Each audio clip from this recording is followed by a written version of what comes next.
All right.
Anytime you're ready.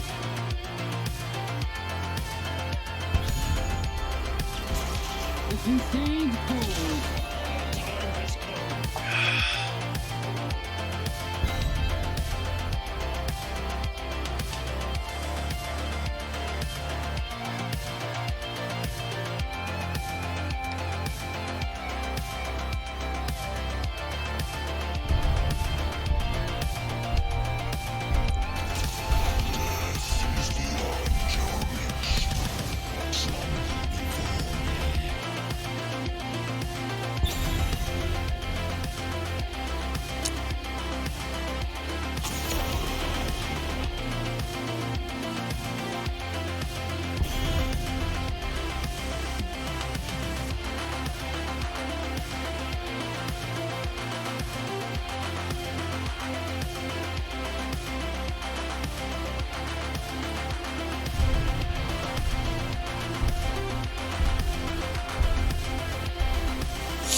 Fuck this song.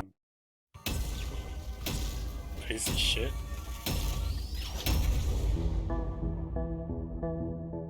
The crank booms.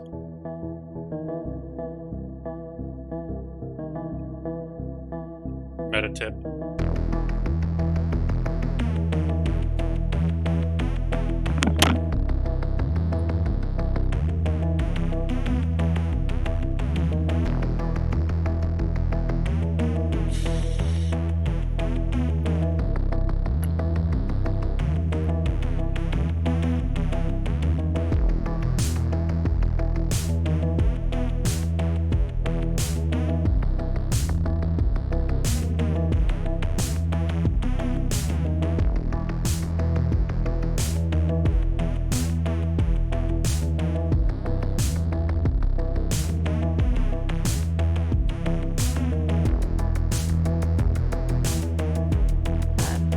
Atlantis' ground track as it makes its heading alignment circle turn to Moody Space Center's runway 33.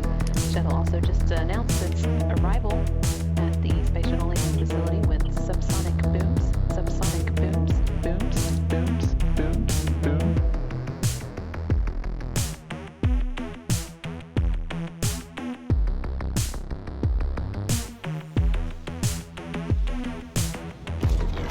Prepare yourselves for battle. With subsonic booms, boom. Can't say I'm happy fighting beside you.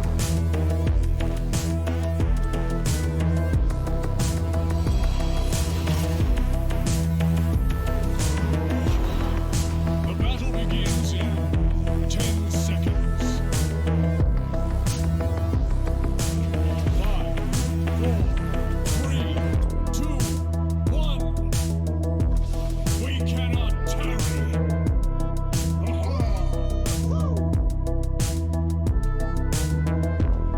Pilot Barry Wilmore Sounds now like a plan. in control of the steering of Space Shuttle Atlantis for a moment. And now back with the commander in charge.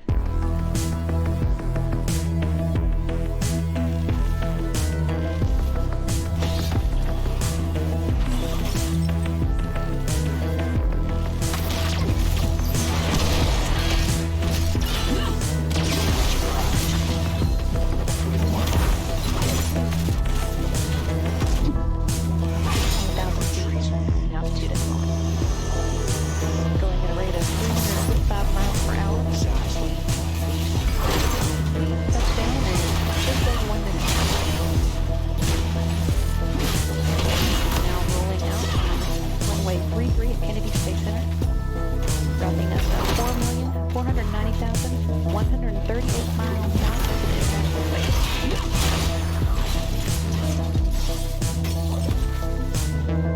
Roger, we'll stop Atlantis. That was a picture-perfect end to a top-fuel mission to the space station. Everybody, welcome back to Earth, especially Unico. We'll meet you on page 5-3. Entry checklist.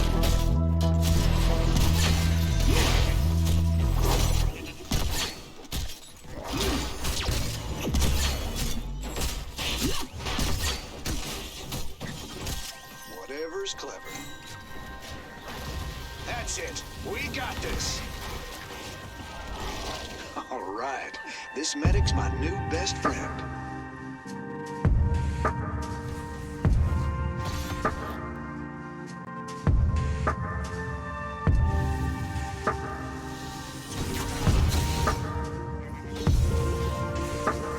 You ain't feeling a thing. Choose attack.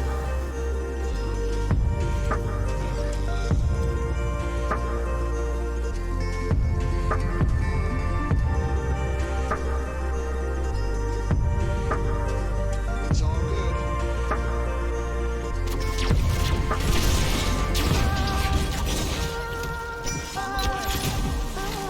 We immortals shall return before long. Much obliged.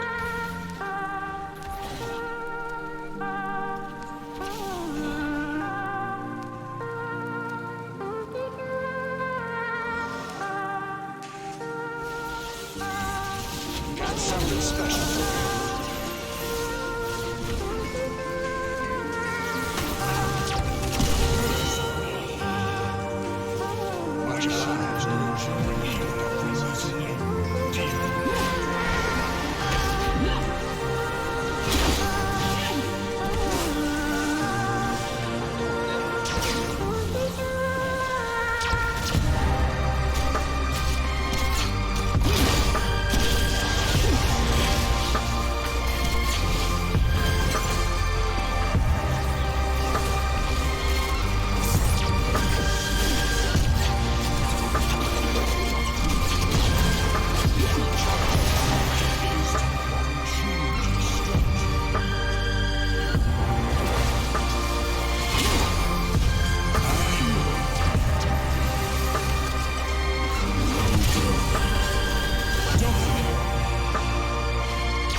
Swan can make me one of those.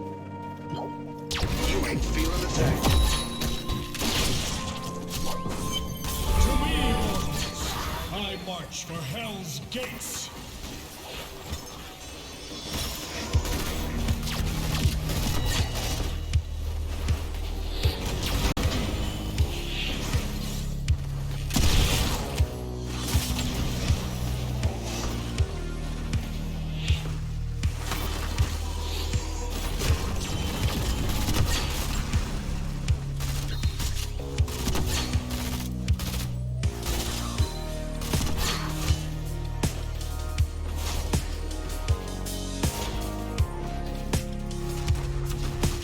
Something special for you.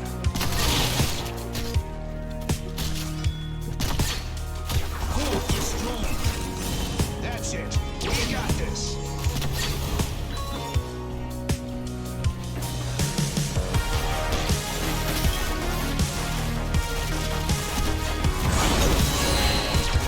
I must rest, heroes. I will return.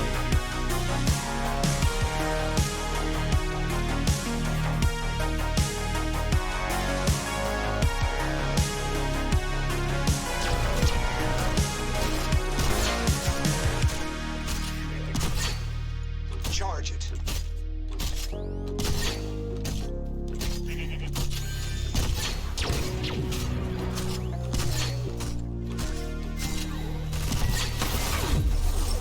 The forces of evil are mighty, but so are we. Fuck you, team. Fuck you, fuck you, fuck you. And where's that little asshole? Fuck you.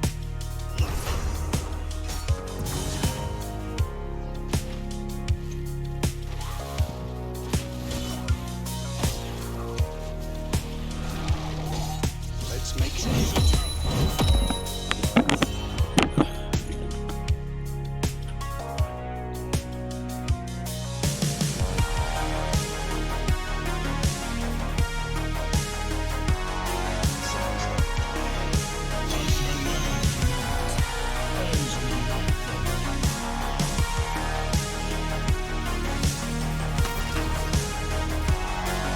Choose a talent.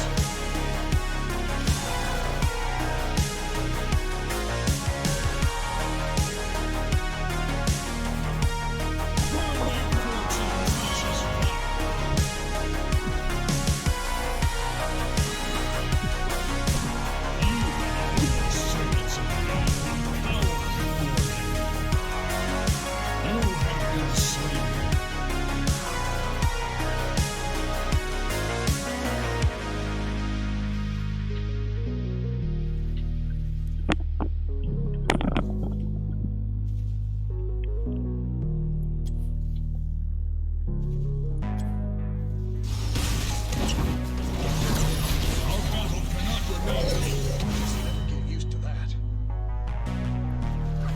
Time to man up.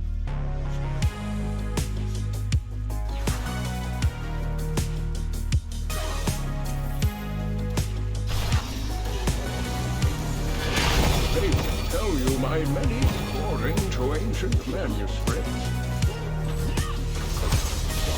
Give him some pepper.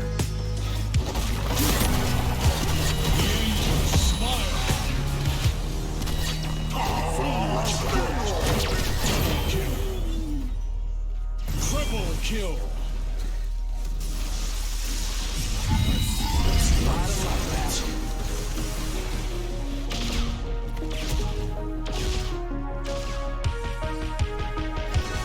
Raiders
thing.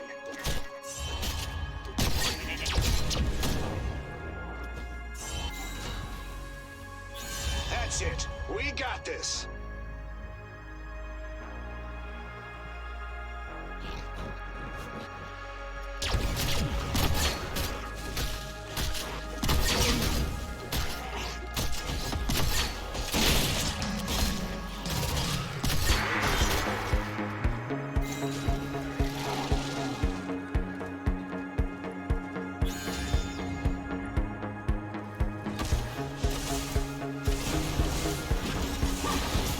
Got something special for you.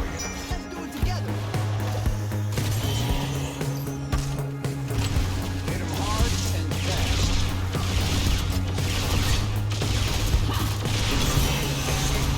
I will reach your position soon. God, how I wish you could be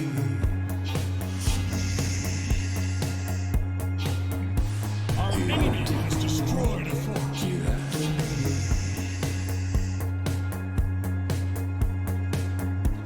And know how I want for you to return. I will deliver this realm from your corruption, Hellspawn. Give 'em some pepper.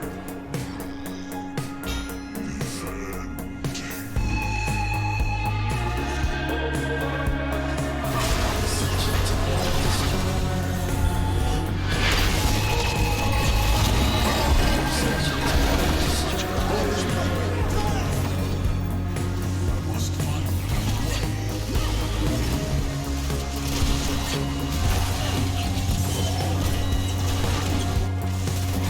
Your killing spree is complete. Your spirit is strong.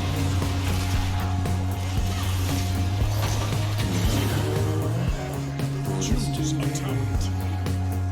I suppose I could use this time to meditate. It has to be clear, it has to be right. How much I have done.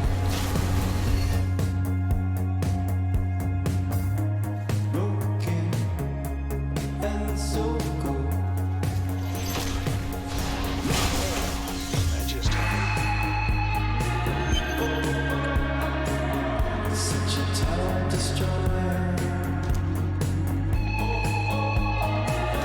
Such a time destroyer. Hit 'em hard. Such a time destroyer. One each. Such a time destroyer.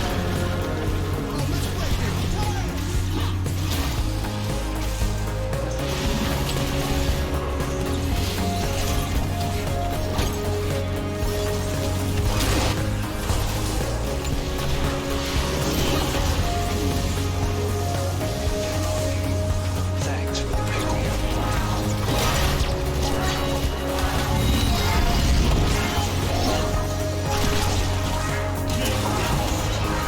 The enemy is attacking our core. Thanks for the pick-me-up.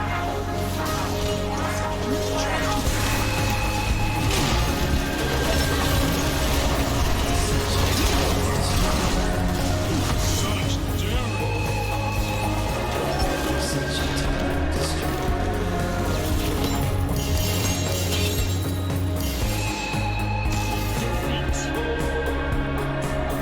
Such a time destroyer. Such a time destroyer.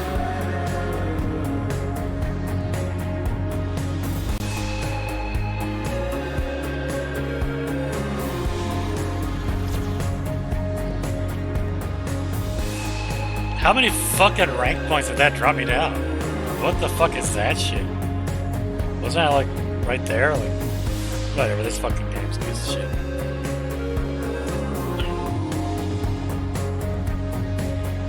Let me check on my own then. We're back.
dumb as fuck. Like, if you know what someone's gonna pick, just counter that bitch. You know what I mean? Just wait for her to pick it, and then fucking counter. Samuro all day, counters fucking Nova.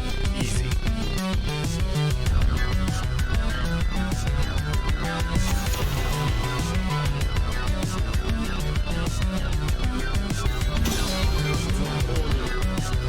Justice.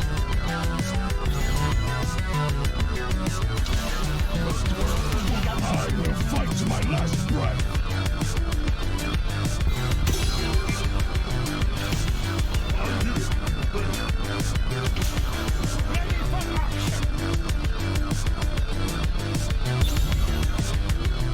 Better with Bing, but I don't give a fuck now.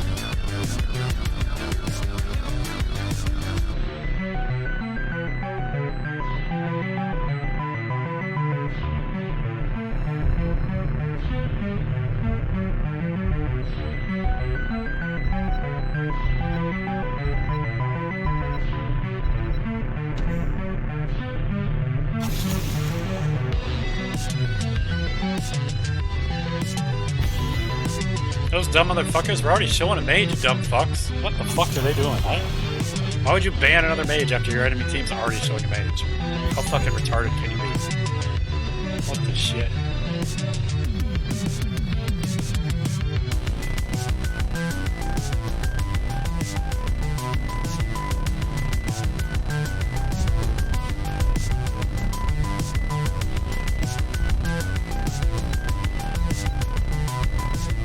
That C-Money's dumb as fuck. I don't know why anyone's worried about him. How is that guy going Nova, banning fucking Ming, we're already showing him on the page, their top fucking player on that team? How the fuck is that happening? I don't understand that shit. Is he just... No, he's been playing a long time. I don't understand. I don't understand. Everyone else on their team should be higher. Shagrath, I played with him the other day, he's not that bad. How the fuck is he not higher? I don't understand that shit. Doesn't make any sense. It's not like we've got a captain of fucking industry over here either, but holy shit. And then he picks Blaze. What the fuck? They're trying to throw on the other team. What the fuck?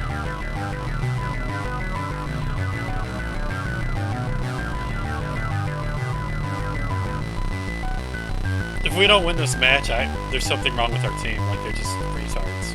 Like, holy shit.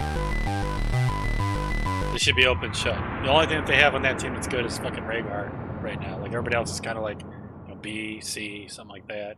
We got goddamn Varian, Mirrodin, Karazhan. Like, oh shit, you know what? Maybe we were heavy melee? No, it doesn't matter. They got Blaze. Who gives a shit? It's not like he's fucking after Arthas. The end of He's not Arthas, he's not Joanna. He can't handle it. It is good to fight beside you, friend. You bear the They picked like the one tank who can't handle fucking melee This will be a fight to remember. against like triple melee. What the fuck? So in Karazhan and Varian, we better get a fucking king. Or a fucking boss at level 13. This fight begins in 10 seconds. 5, 4, 3, 2, 1. I'm going this far without the healer, and then I'm not giving a shit until he shows up.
We're down a fucking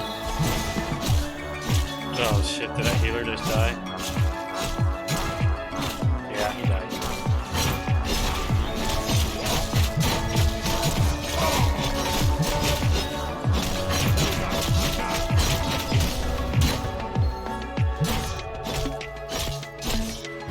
You guys are like, what's experience?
It seems we've both taken prisoners. Keep an eye on ours while you capture the Alliance's prison camp. I need assistance. I see wisdom in you. Do not lose heart. Fight and win.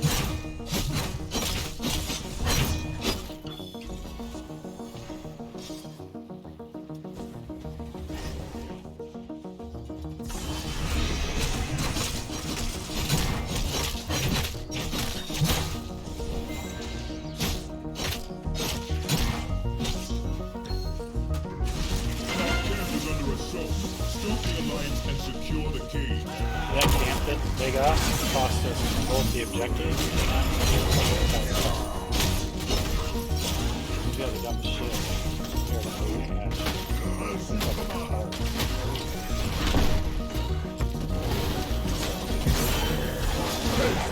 Here,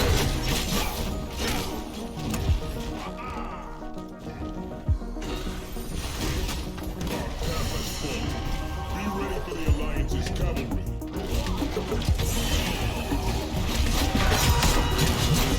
Exercise brings honor to the horde.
I still think that Variant's going to cost us the match. Making some kind of a comeback, but I'm pretty sure it was. I just died too much.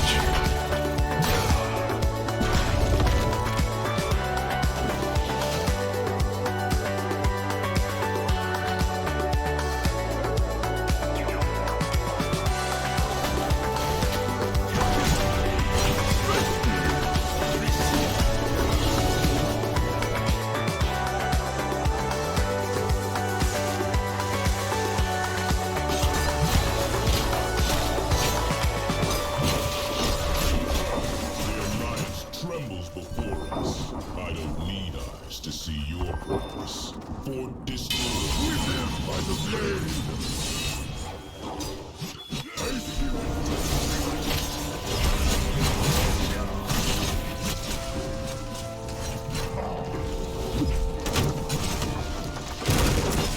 So those Alliance weaklings finally stopped.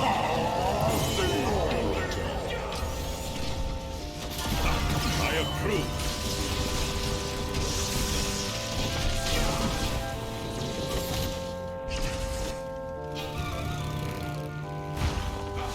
See that, Vandar?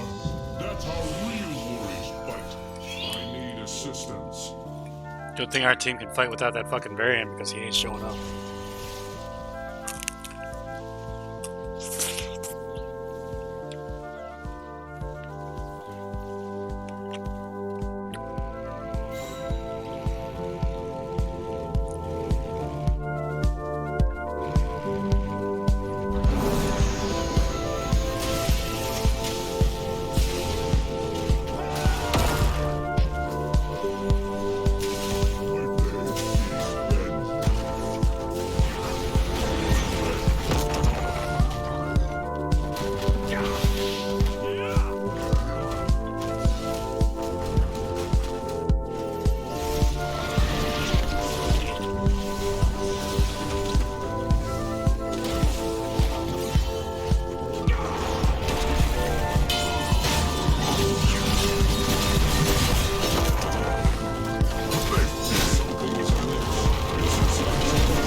Communication in progress. Combat preparation advised. Have I asked if you're ready yet? Oh, and a pot. Are you? I am prepared. I wonder if our enemies can say the same.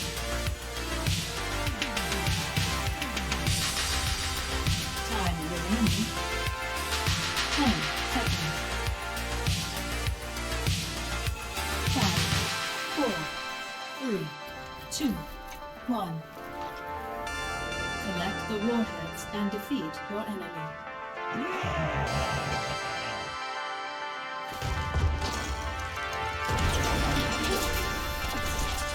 There's that blood. That's it!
I moved this strike.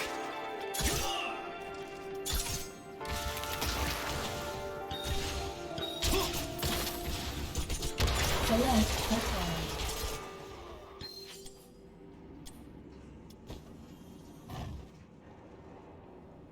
Warhead deployment beginning. Prepare for collection.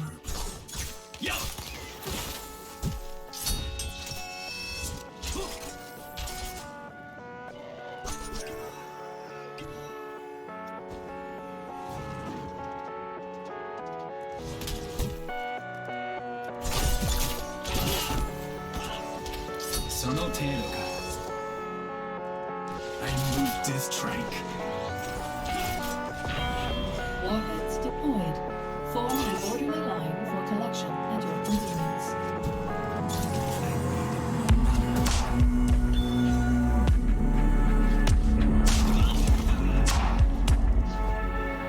My blade dance. My power is drained. Fall back. Intelligence activated. You will do better next time.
Kill confirmed.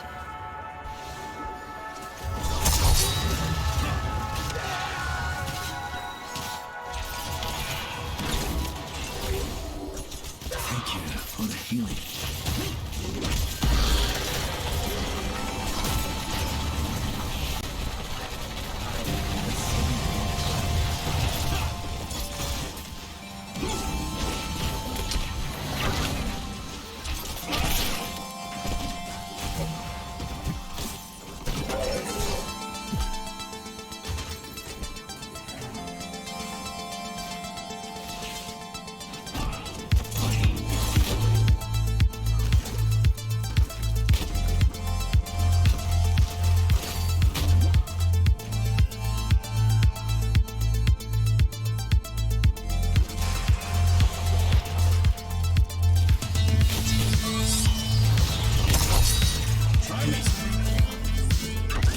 You are outmatched.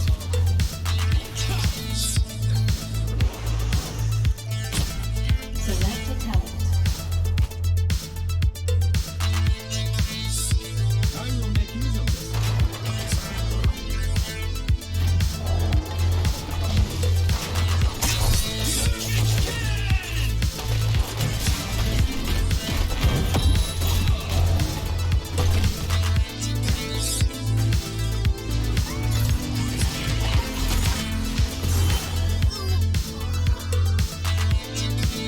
Fall back.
Let's finish this quickly.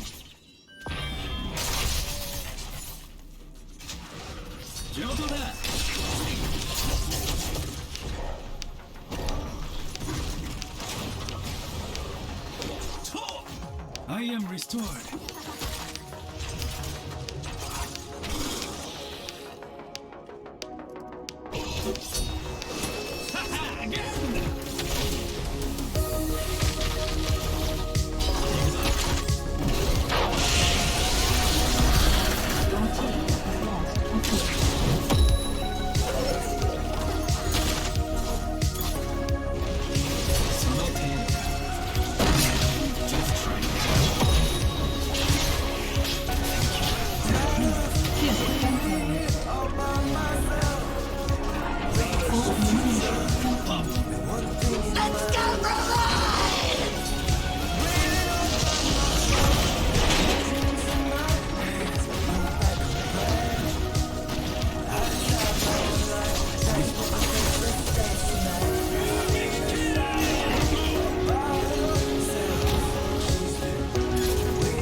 My soul seeks others. Hup!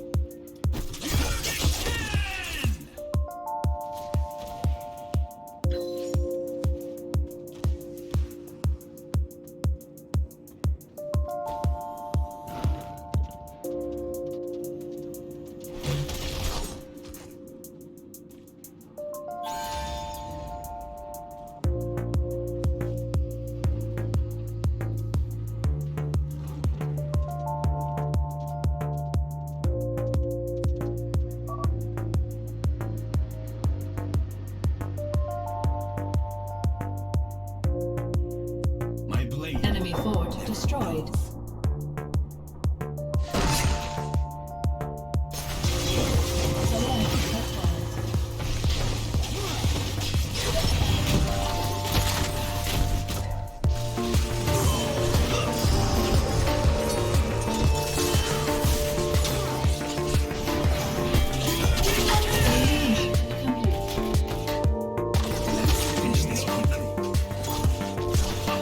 Double kill.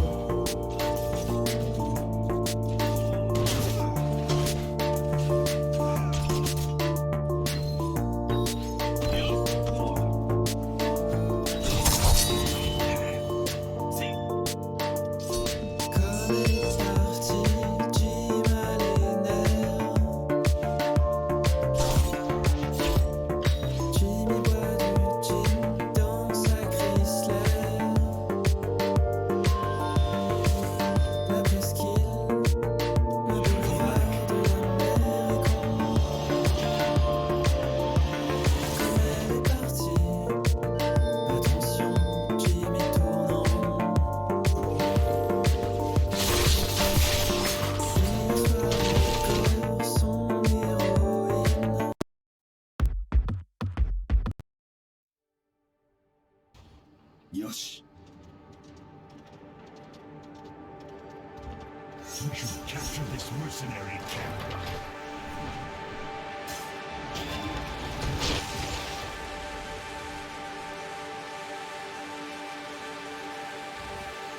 Let us capture this mercenary camp. Fort destruction complete.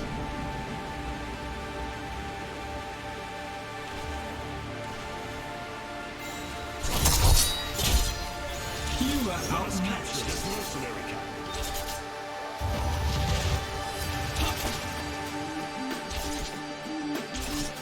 I know my purpose.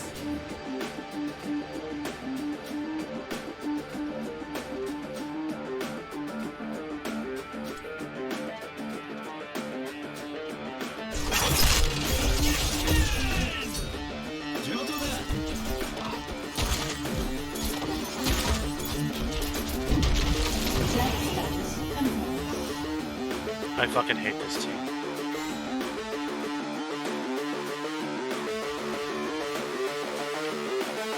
We get the boss, but I had to die for it. It's fucking bullshit.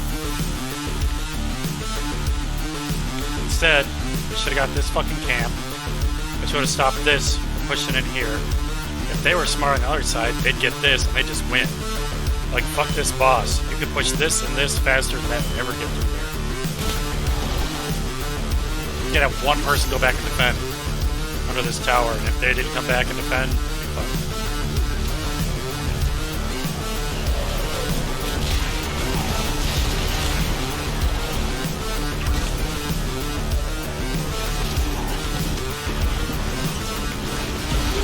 Maybe I'm wrong. Maybe the boss was so hard or anything.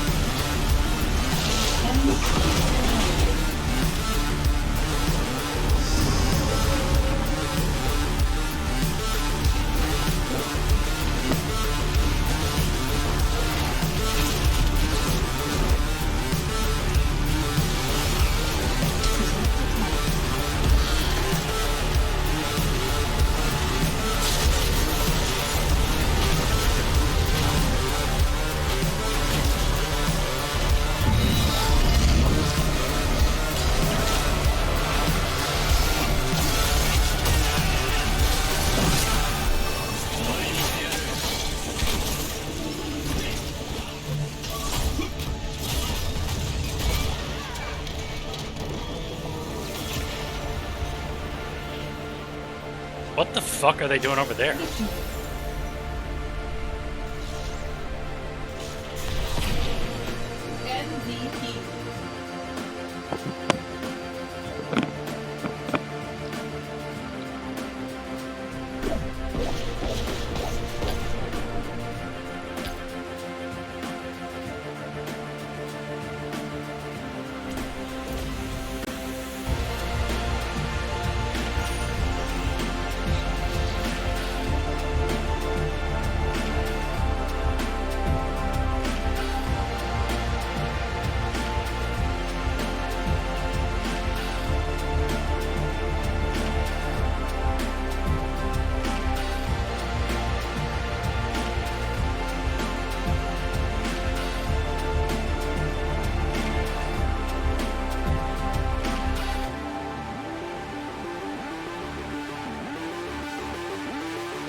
Tell me you grew up poor without actually telling me. I can't actually throw away blankets because I don't want to be cold again. Rice for breakfast and sugar and butter was a special treat that happened sometimes. I bought a double wide, and that was moving up in the world. My dad and I used to pick up change on walks and runs whenever I was a kid, and we'd go to the base theater. That's how we saw movies. Got made fun of all through elementary and middle school and most of high school for high water pants, just because we really couldn't afford replacements. And when the blue jeans got too high watery, they got turned into shorts. Made fun of most of the way through school because my mother made my clothing. She did a fantastic job, but juveniles are ruthless. My mother cut my hair, and the kids at school spotted that immediately. I thought the kids not on free lunch were rich. Yo, when I was a kid, I thought the kids not on free lunch were like well-to-do, like for sure. Fuck that shit.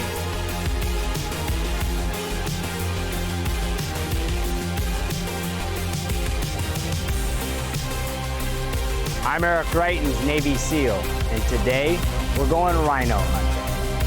The rhino feeds on corruption and is marked by the stripes of cowardice.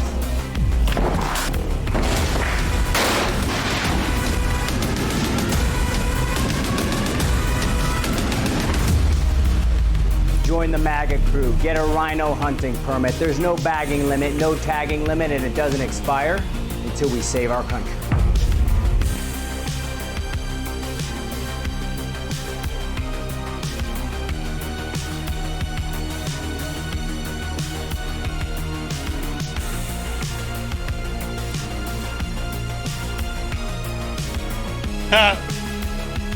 Oh, fuck, that's funny.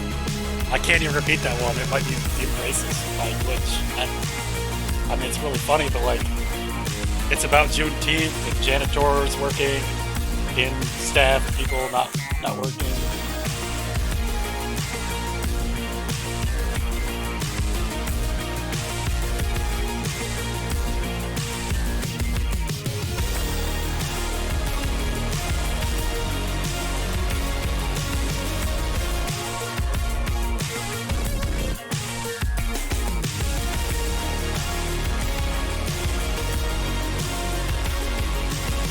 How's it going, everybody? This is Ethan Bush.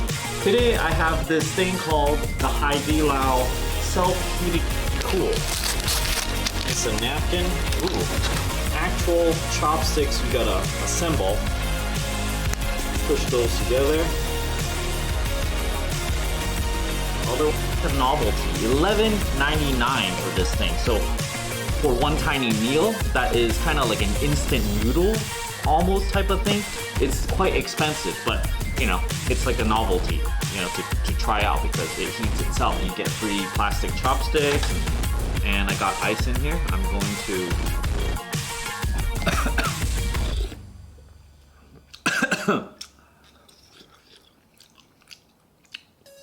and is this like, this is very typical of Szechuan hot pot. So check out.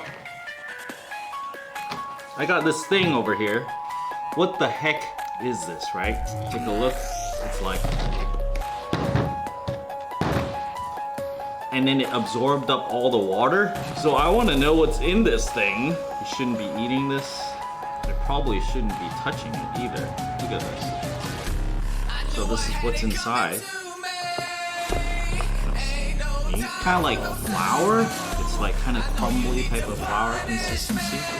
And that's all there is. It's like all of it. That's all of it. The whole thing is like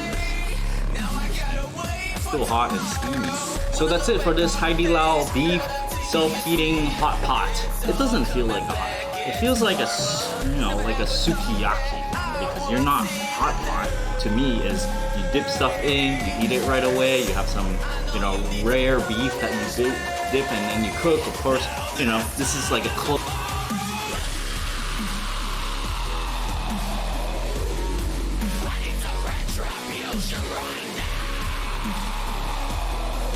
I don't know when this music snuck up on me, but I don't like it.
I guess we'll start up another one. I don't know. But my team's just gonna be a bunch of fucking retards.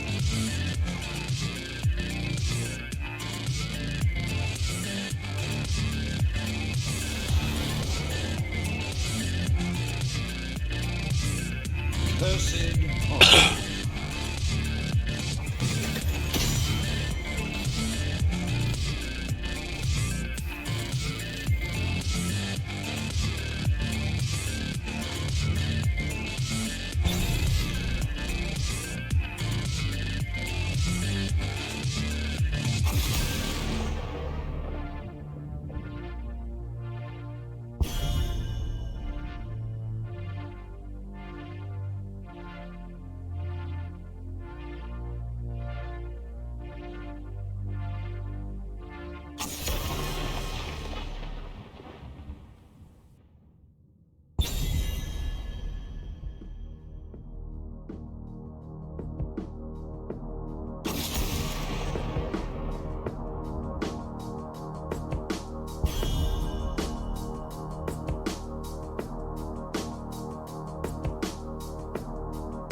Yo, check the Discord if you want to see that shit. If you want to see what I'm looking at any old time, it's on the Discord. It's fucking ass and titties.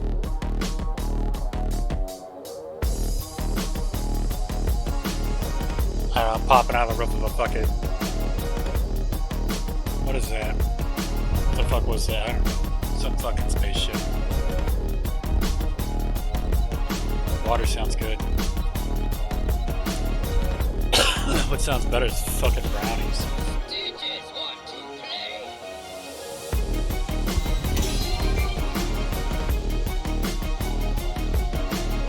That guy goes there too, I'm gonna go fucking...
Join the Discord. Exclamation point Discord. I stand ready.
The battle begins in 10 seconds. Well, that one's not going on the Discord. Fuck. 5, 4, 3, 2, 1. Well, what are you waiting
What's up, fuckers?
my favor, heroes.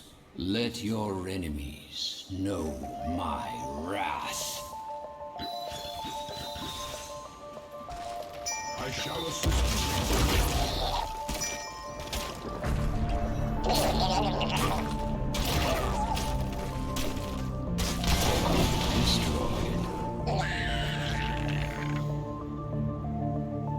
Demolished.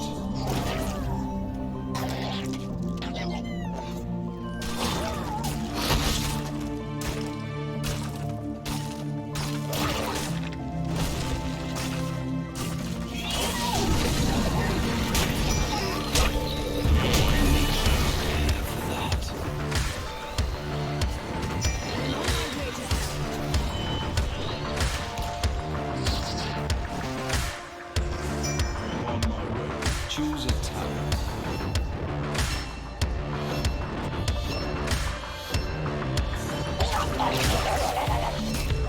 My curse subsides. They'll show us that. our allies in need.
Choose a talent.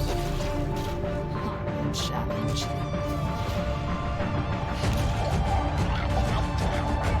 Shall we see who gathers enough tribute to this town?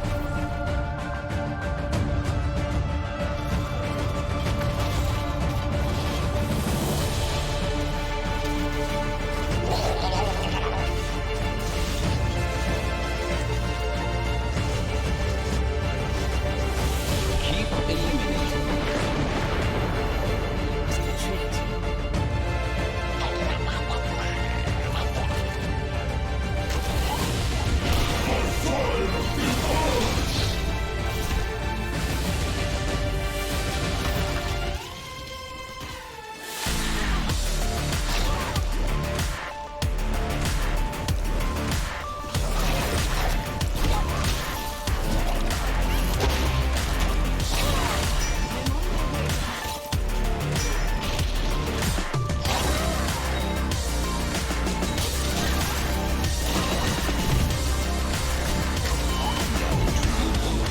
Face my curse.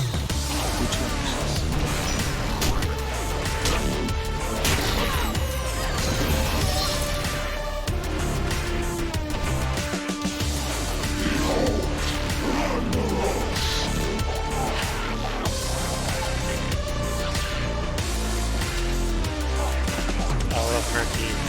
Such a troll character. You can just force two people to just pay attention to you and not do anything useful. And it not matter because you just your team hopefully is doing something somewhere useful. I like grabbing the hearts even though it doesn't do anything for Murky. At least not on another move. I don't know if there is a build, but I don't think the hearts matter for Murky.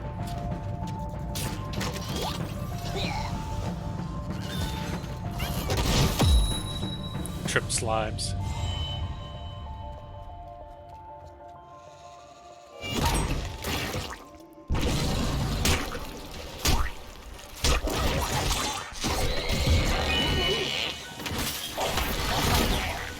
Goddamn murky. Fuck you, stitches.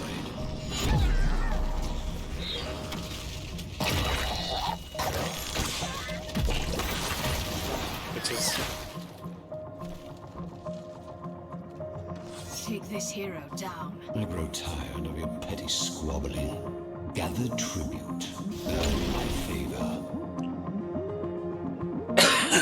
I guess I'm not mounted, I'll get mounted. And then over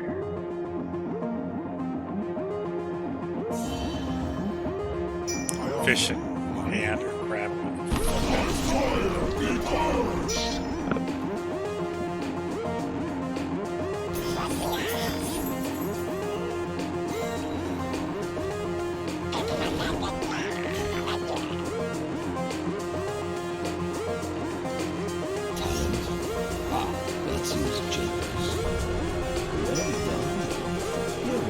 So I get these slimes up there.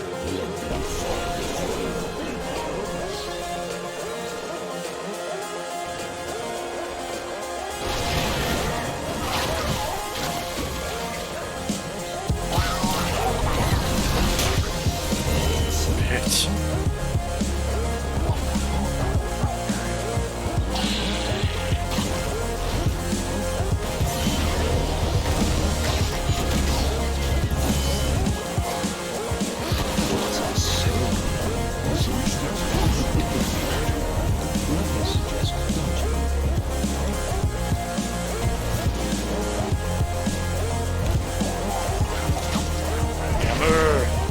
Hammer got me. Fuck. They are fighting for their fucking lives in this game,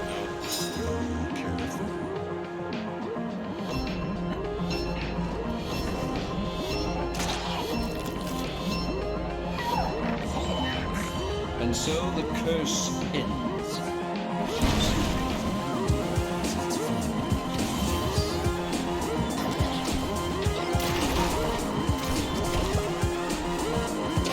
What's up, fuckers?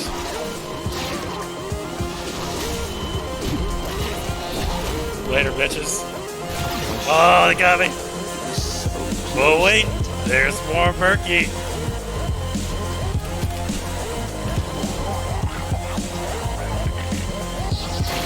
Woo. What up, bitch? Fucking pow.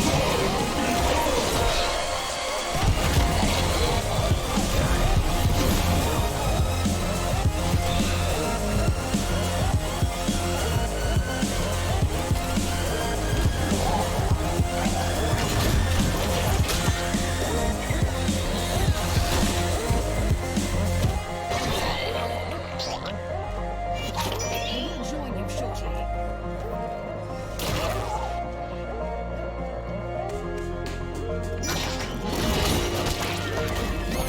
Laters.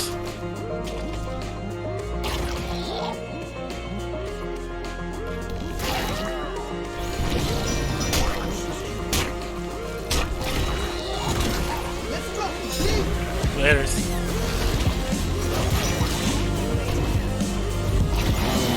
Laters. Oh shit!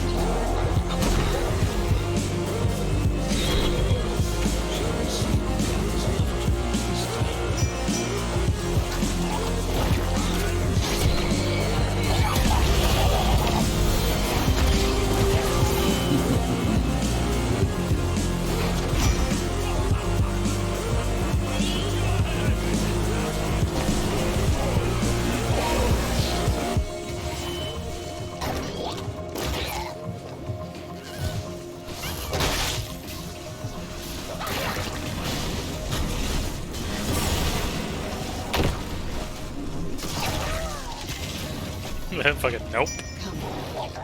That's right, nope.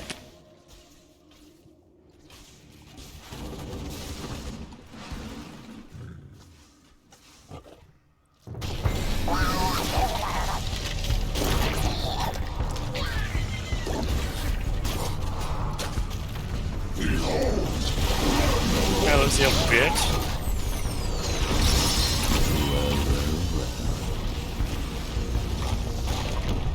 There I am. Front and center. Just flipping around my fucking fish. Well done, heroes. Sawyer, so eloquent with his words. Shit.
Yay, points.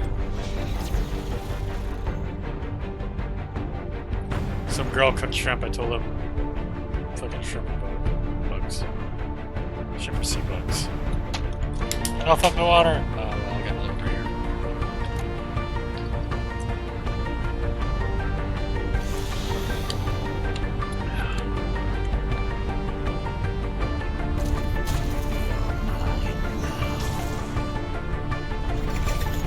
That Starfield game's gonna be dumb as fuck. They just don't give a shit at that company anymore. If they gave a shit, they would have made fucking Elder Scrolls 6. But they do not. That's why they made that space game. They're like, what would be easy for us to make? They're like, space game. They're like, okay, that's good.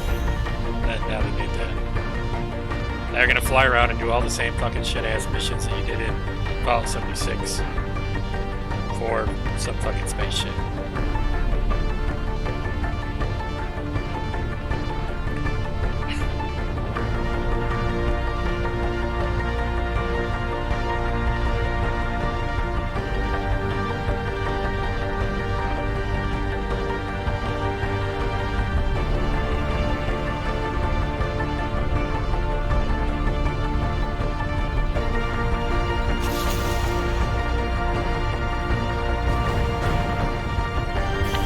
Stupid ass art team has been working on goddamn Elder Scrolls Online. Posted it to fucking Reddit, their fucking Twitters and stuff. It's like, son of a bitch. If people just stopped playing Elder Scrolls Online, we would have fucking Elder Scrolls 6.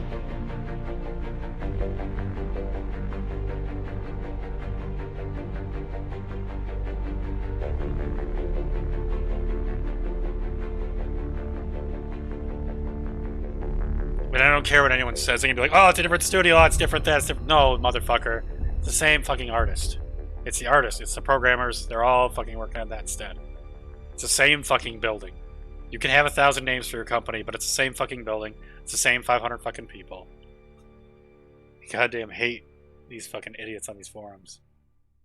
They think, oh, it's a different company name though. No, motherfucker. That does not matter. There are only so many talented people that work for that company. Even if they're registered for multiples of their company. It's a shell game.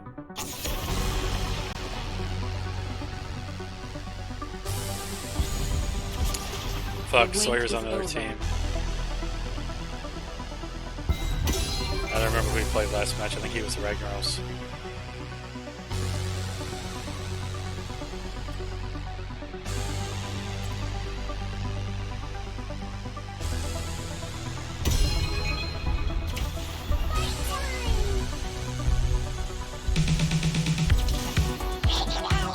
I'm hoping they don't pick Mirrodin.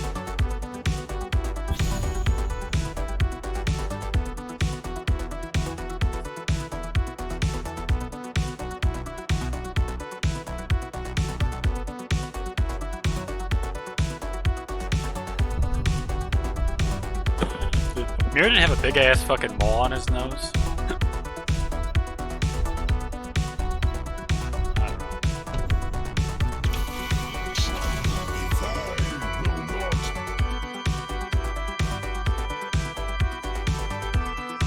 I feel like listening to this song. What's a song that kicks ass? Listen to this rat bitch like complain about her shit. I come from scientists and atheists and white. No, listen to these dumbasses. Hi, my name is Stereo There we Mike.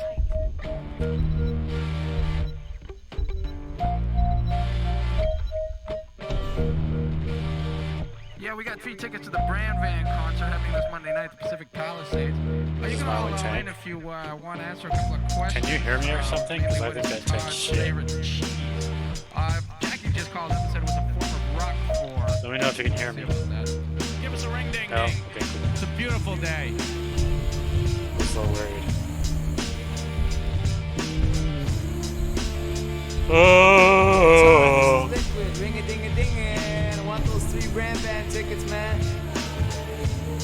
What do you think? Time. He's alive.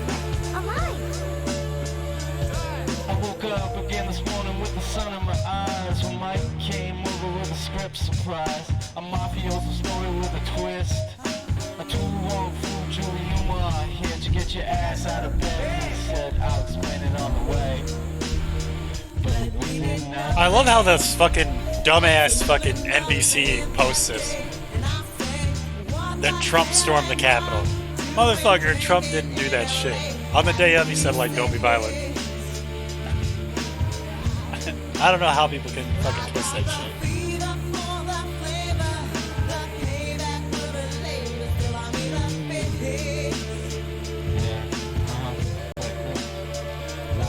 And the girls on the bus kept on laughing at us. We rode around town down to Venice again. Flaring up the G-Funk, sipping on juice and gin. Just me and a friend, feeling kinda groovy, working on a movie. Yeah, right. But we did nothing, absolutely but kiss that day. And I'll say, what the hell am I doing drinking in LA at 26? With my mind on my money and my money on mine. Life is for the taking, so I better wise up and take it quick. Yeah, one time with Trader Vic's. With some men there wanted to hurt us. And other men said we weren't worth the fuss. You could see them all bitching by the bar about the fine line between the rich and the poor. And Mike turned to me and said, what you think we got done, son? We found the conclusion. And I guess that's something. So I asked you what the hell This song sucks. drinking in LA at 26. I got the fever for the nectar. Whiskey, the cig. I don't know why it's on my list.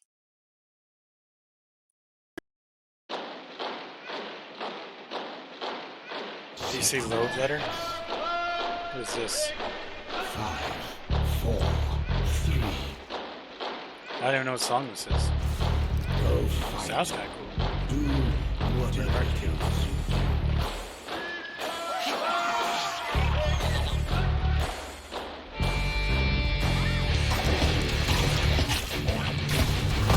Motherfucker.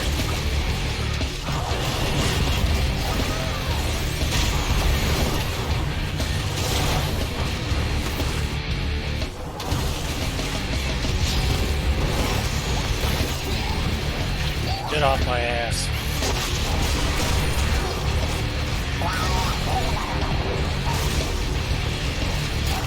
You bitch.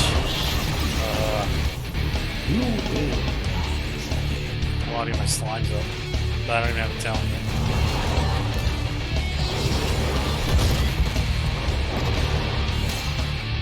I guess I'll go up here and fuck around. I'll go for XP first.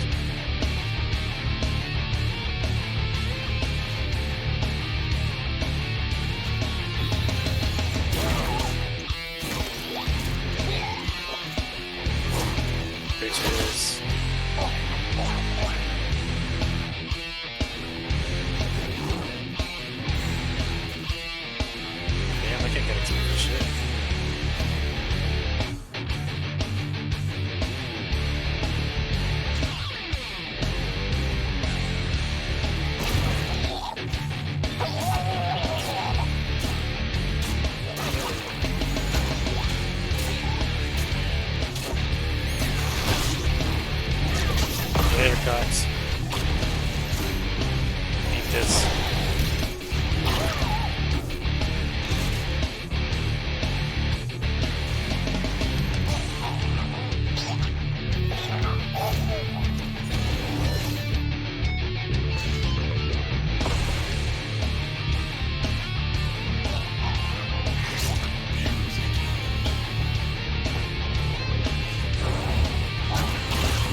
Yeah, get your whole team working on that shit.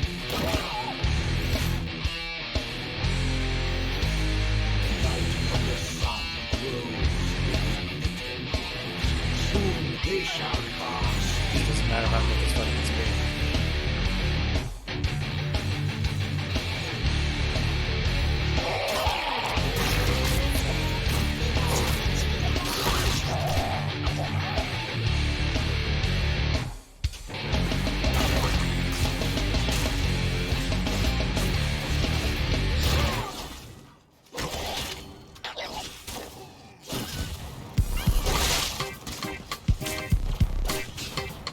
Try and use the fucking healer.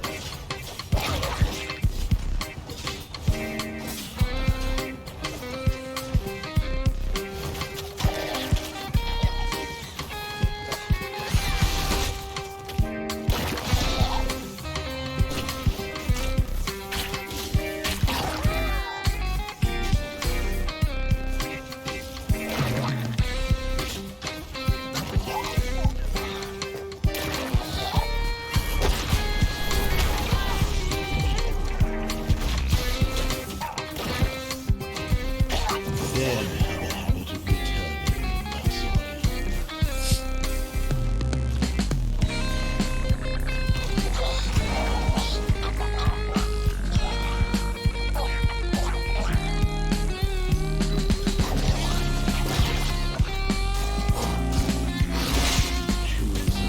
Fuck out of here, Jamie. Bitch. This music sucks. Mega Man 2. There we go.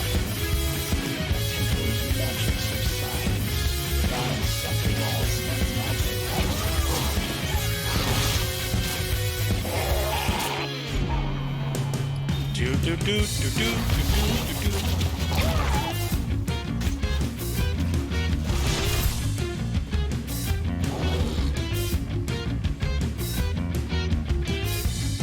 Stay alert. The enemy draws close. It's gonna change here in a second.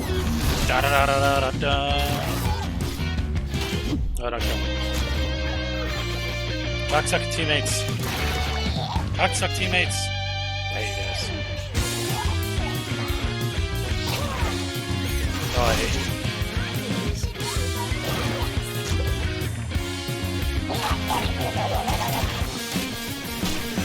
Yeah, oh my god. I shall be there shortly.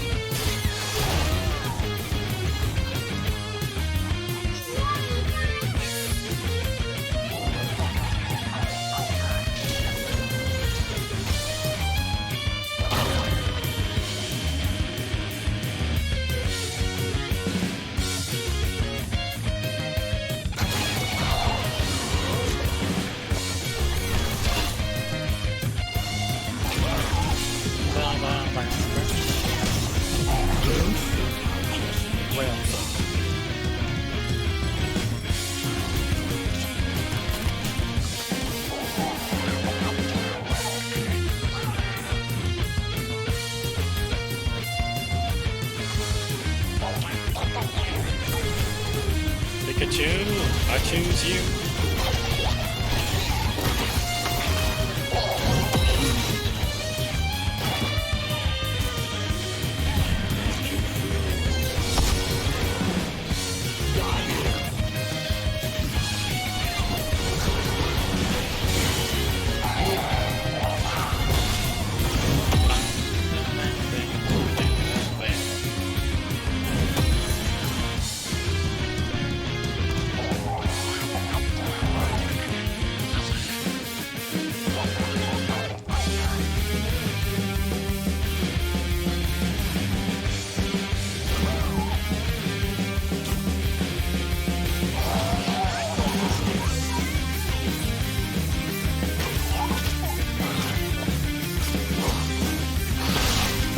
That was awesome. No, I'm still here.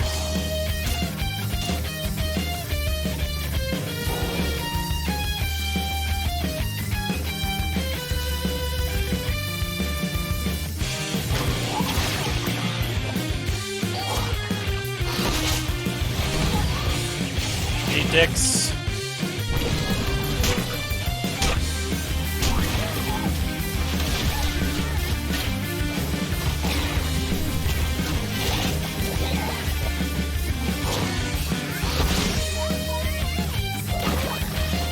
Why you keep missing? Oh, he got me.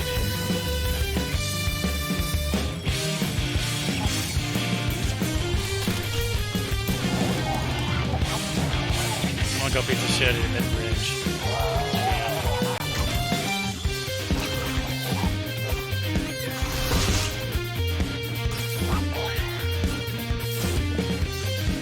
Look at me go! What's this? I don't think you should tank. Oh shit.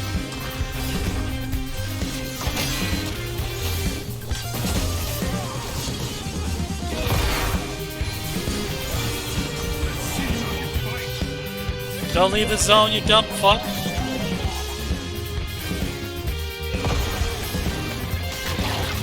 Dude, that fucking variant fuck is so hard.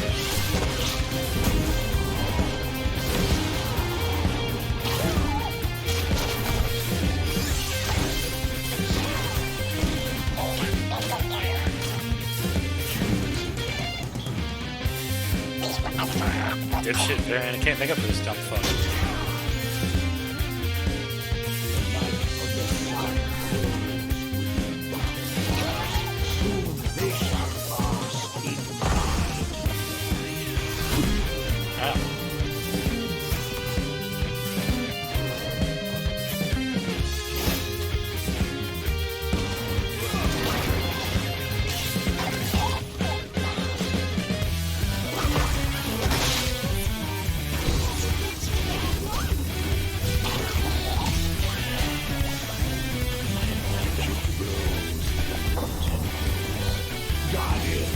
What the hell just... Let's go fight on it, Mary. Fucker.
Oh, you fucking retard.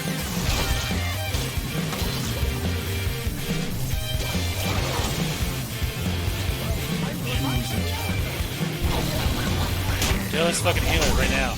Get it. There you go. That fucking easy.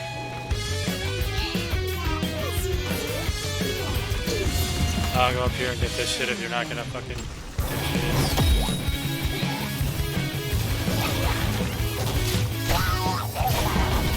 Oh fuck, why not? I hate you. Assholes.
You will die. I really wish that they were focusing on me.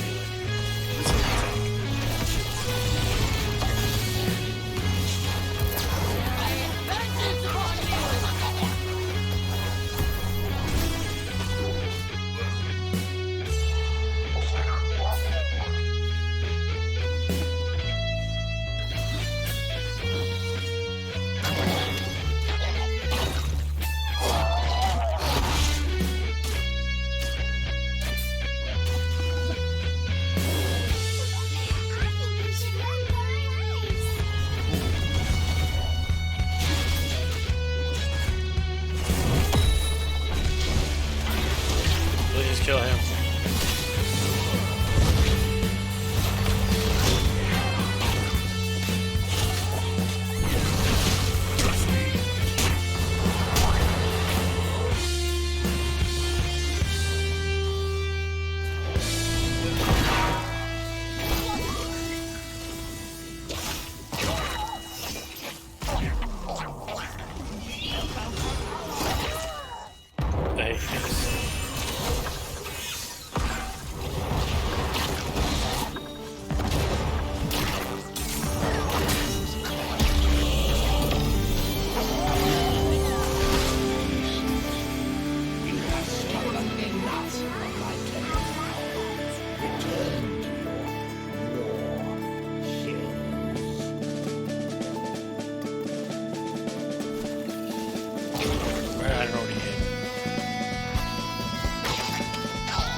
This music is so appropriate.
Kill him!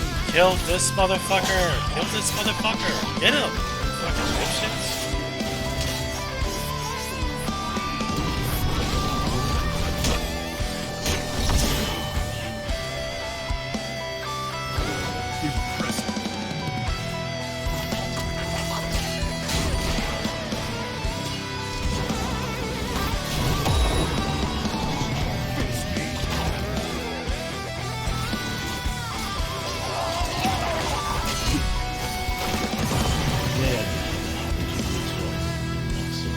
Fuck.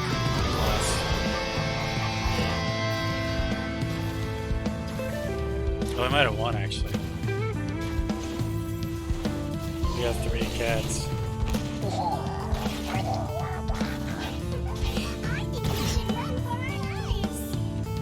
Your enemy is attacking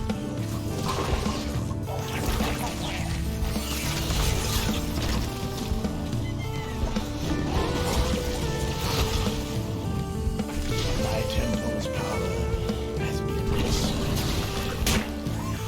Stronger.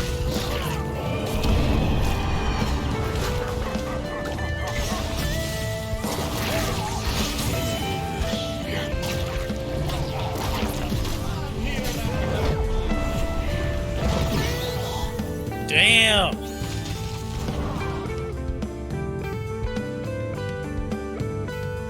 Narrative's going the wrong fucking way.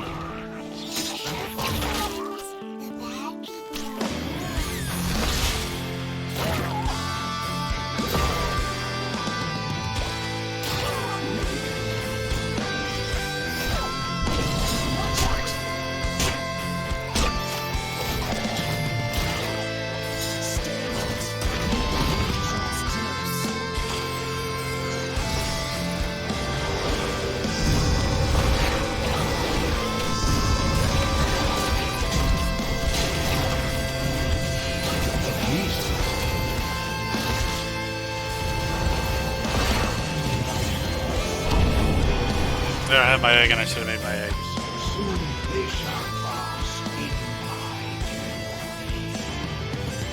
God damn it. We should have won this. Go to the fucking laser it!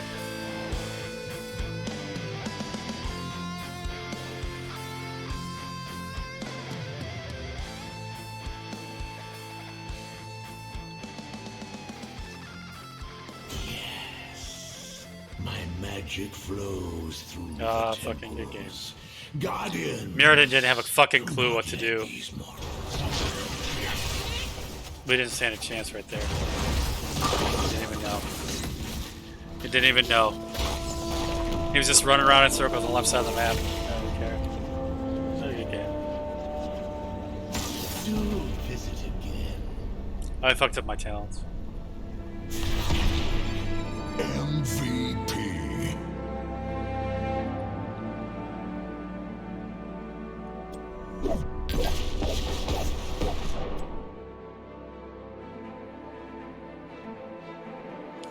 The Mirrodin was clueless like the entire match. He's like running around anywhere but tanking. He went back to like fucking defend against some other bullshit we could have won earlier. He defended against some other random shit when we could have pushed boss. Fucking dude. Dumb motherfucker. We had 4 chances to win that match. We threw them all. Alright, fuck this music. I don't know why it's playing this. Jesus, come on. No. And it's go, boys, go. They'll tie.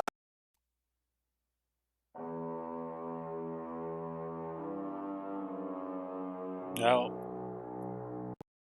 I don't know if they want to listen to that.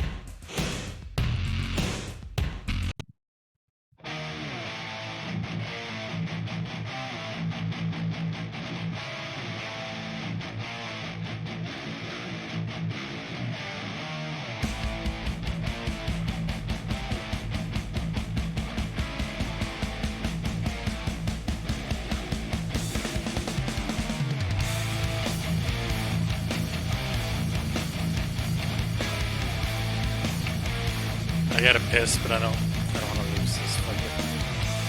Yeah. Squid Kid. Super noob.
I will smash you, Lunara, Rivik.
overwhelming.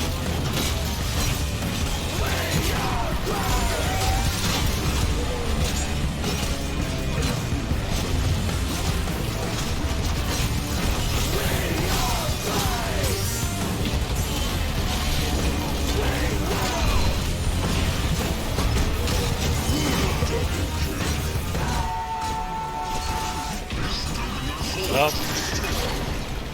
Big fat note. Killing spree. You don't have an owl to kill me, fuck off.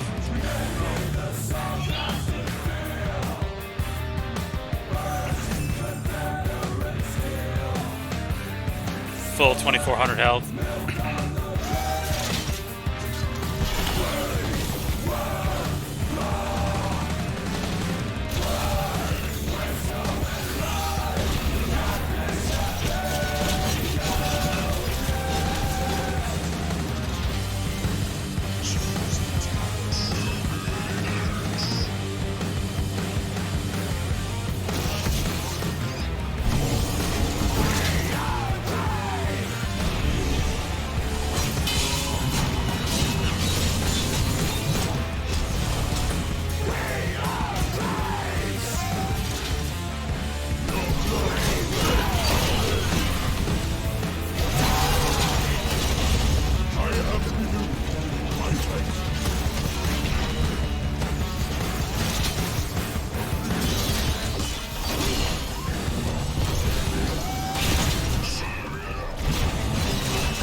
Banana baby.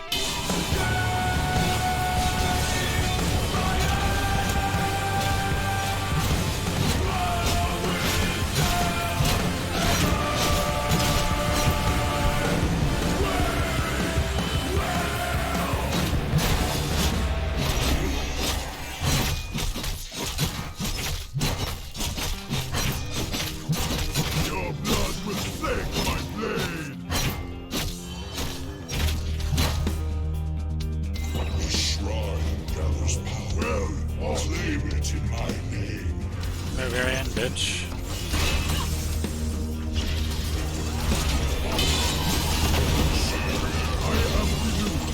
Figure this equation out.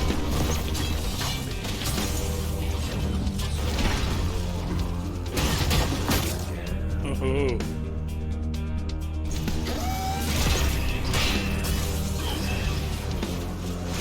Loose the punishers.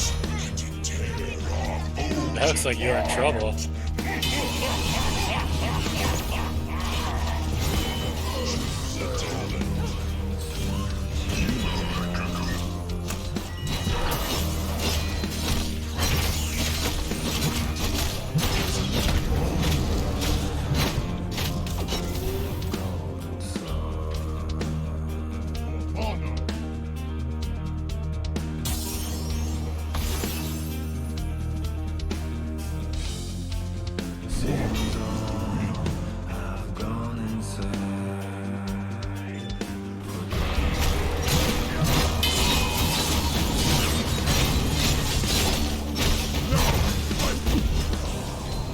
No, Brightwing, why didn't you heal me?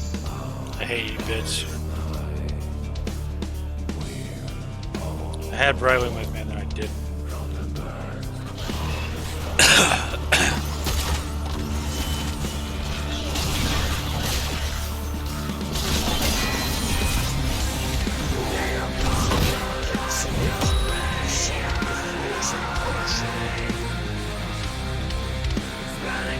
Oh shit.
Bitch. I must retreat for now.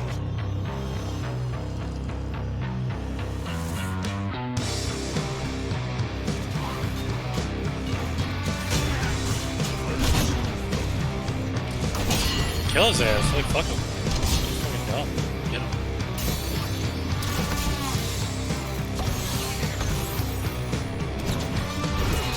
There you go. Fuck him up. Well, so.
Easy.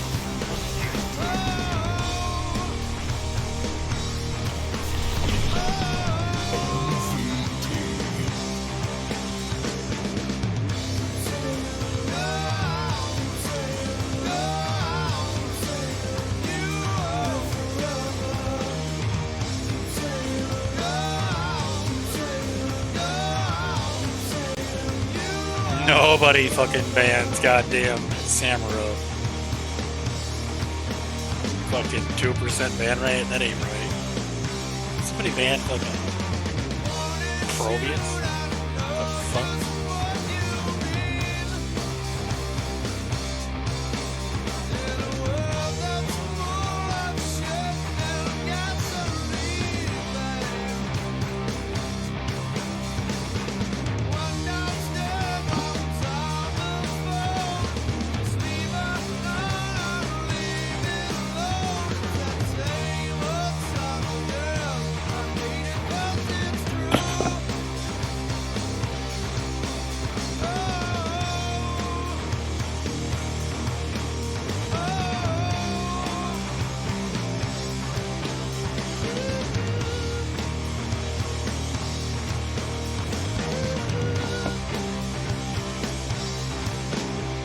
Guess we'll just win a lot.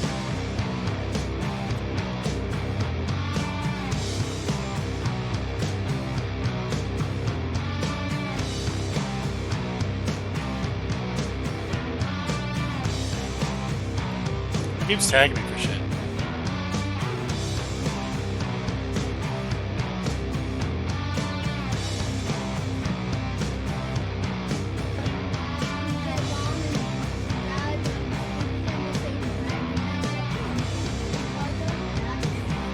No, like every time they see me, every time I keep on my thoughts to go to the bathroom, but then I have to go check on my mom because I don't know the time. And then every time I see her, I always see my mom on top of my dad. Me too. Like you're always seeing. Okay.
I just crashed out. Relaunching.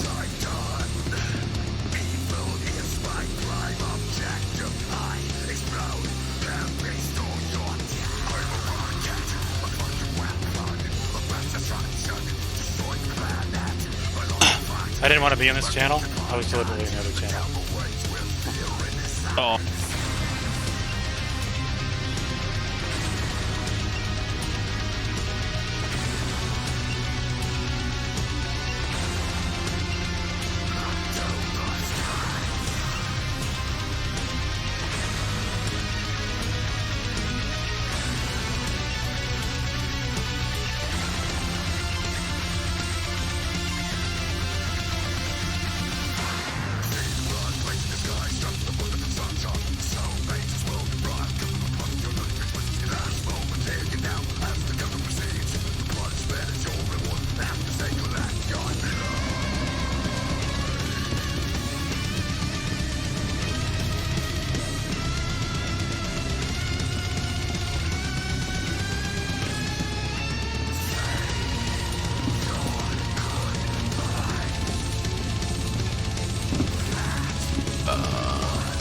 Thing going on in the other channel that I shouldn't. Slip. And his microphone. Oh. His unfiltered commentary about Apex. He's playing Battlefield. Oh, Battlefield, whatever. I missed that. Whatever you just sent, I missed it. I'm sorry. Oh, I just said LOL. Oh, I'm not gonna be in here too long, but I didn't think Special Forces used the C-clamp method. Whoever they got up to dress up as a bunch of fucking LARPers like that, I don't know, but that video is absolutely wild. The Rhino thing? Yeah, that's what I'm talking about, because he walked in, he's like, I'm a Navy SEAL, and he walked in. I don't think Special Forces use the C-clamp ever. What's really funny about that is that he should be getting in trouble by the Navy for using the fact that he's a Navy SEAL as a promotion. Like, to promote himself. He's not currently in it, right? I don't know if he made that clear. Yeah. I think he's former. Which, I don't know if you can get in trouble being a former SEAL for it, though, anymore. I'm Eric Crichton, Navy SEAL. Kick you out? Today, we're going right. Rhino. That's what I mean. I don't think you can get in trouble, technically speaking, for it. I think they can remove your... You're talking about the video where they kick him out? I think they can remove your rank and your benefits. But if he is retired now, it doesn't matter. I mean, he's got a pension. I don't think they can remove that. I think they can. Not after the fact. Saying, my brothers talked about it too. Saying you were a Navy SEAL or something? I will find the article later and post it. But it seems like there I'm is Eric something Crichton's that Navy SEAL, and today we're going Rhino. Navy General Attorney or General Inspector can do. Marked by the stripes of cowardice.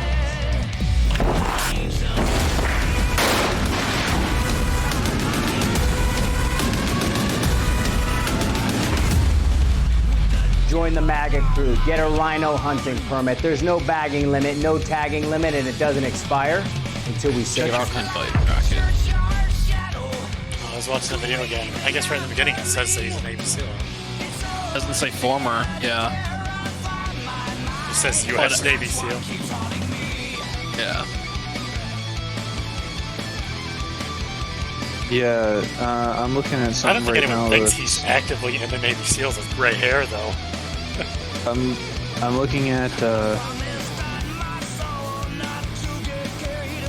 Yeah, if he was honorably discharged, it's a binding contract to the Department of Veterans Affairs. Benefits are not payable where the former service member was discharged or released under one of the following conditions: conscientious objector, who refuse to perform military duty, wear uniform, or comply with lawful order of military authorities by reason of the sentences of general court-martial, resignation of the officer for the good of the service, deserter, and alien during the period of hostilities. Reason of discharge other than honorable conditions issued as a result of absence without leave for a continuous period of at least 180 days.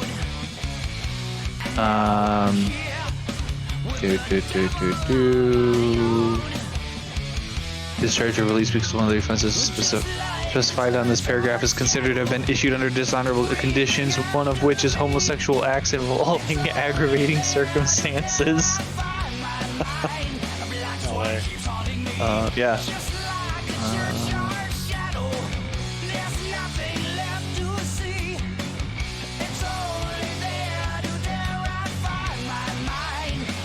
I shot you an invite, Rocket. I think I missed it again.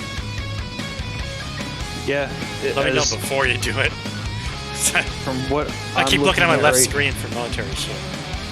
From what I'm looking at right now for character of discharge, section 38 CFR, subsection 3.12. Yeah, basically, if you're discharged honorably, it's basically a binding contract that the DOVA has to pay your benefits no matter what. Unless you fail to process paperwork. This is assuming that all of your discharge stuff is done.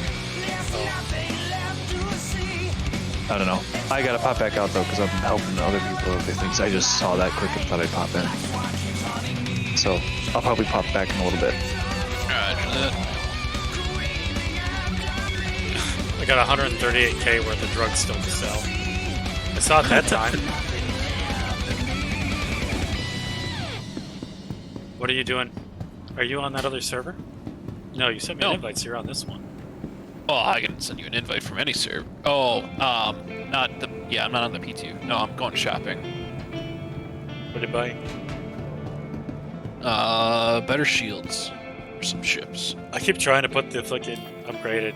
I got that I got the TS2. But every time I try to put it on my ship, it just takes it right back on.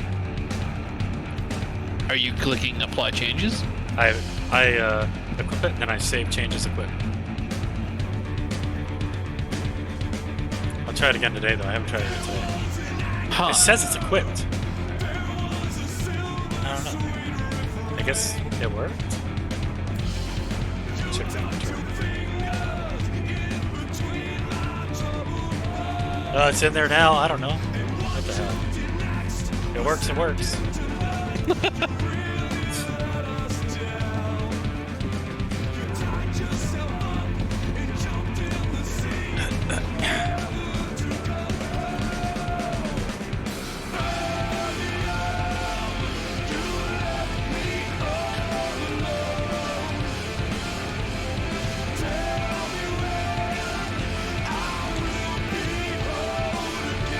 The price of Slam dropped 4. I don't know how that happens. Because it's all every server's prices are connected. Someone probably offloaded a huge chunk of it somewhere, or multiple people did, and drove down the price.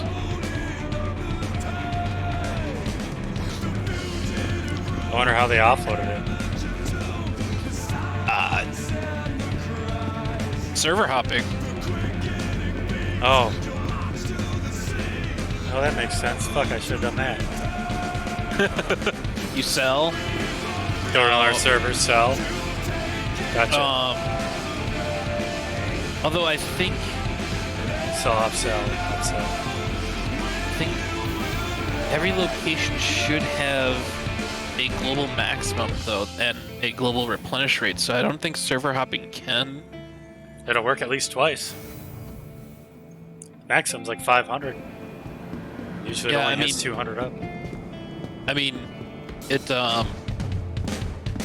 definitely make the waiting a little half the time less. Well, I mean, you're just in loading screens rather than just, sitting around with your thumb up your ass, right?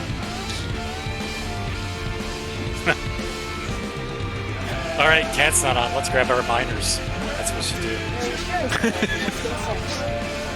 I know, I just sold off all my stuff for almost $1 million last night, and it was only like three partial loads of Quantanium. You drove in your C2? Huh? In your C2? Yeah, I just took it to New Babbage and sold it.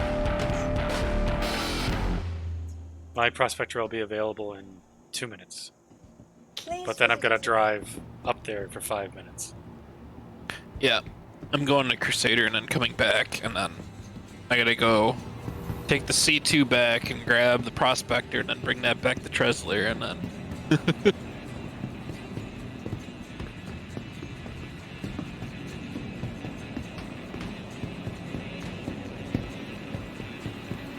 Cat found a like 49 point some percent rock, Quantanium rock that was 9,000 in size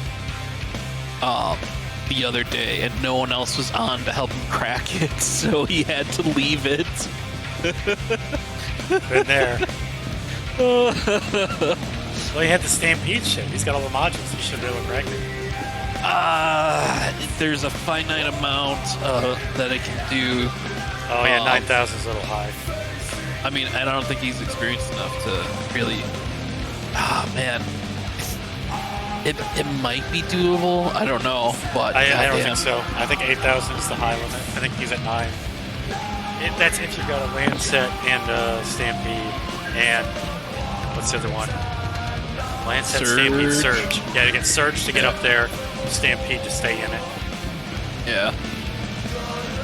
Or just make that brief window that you're in the green go that much faster, because the Lancet really drives down the charge rate. Yeah. Ooh. Good news is the mole is patched in the next patch, so once that drops, then we can fly that around, and that'll make things a lot easier. And it won't get blown the fuck around on the planet.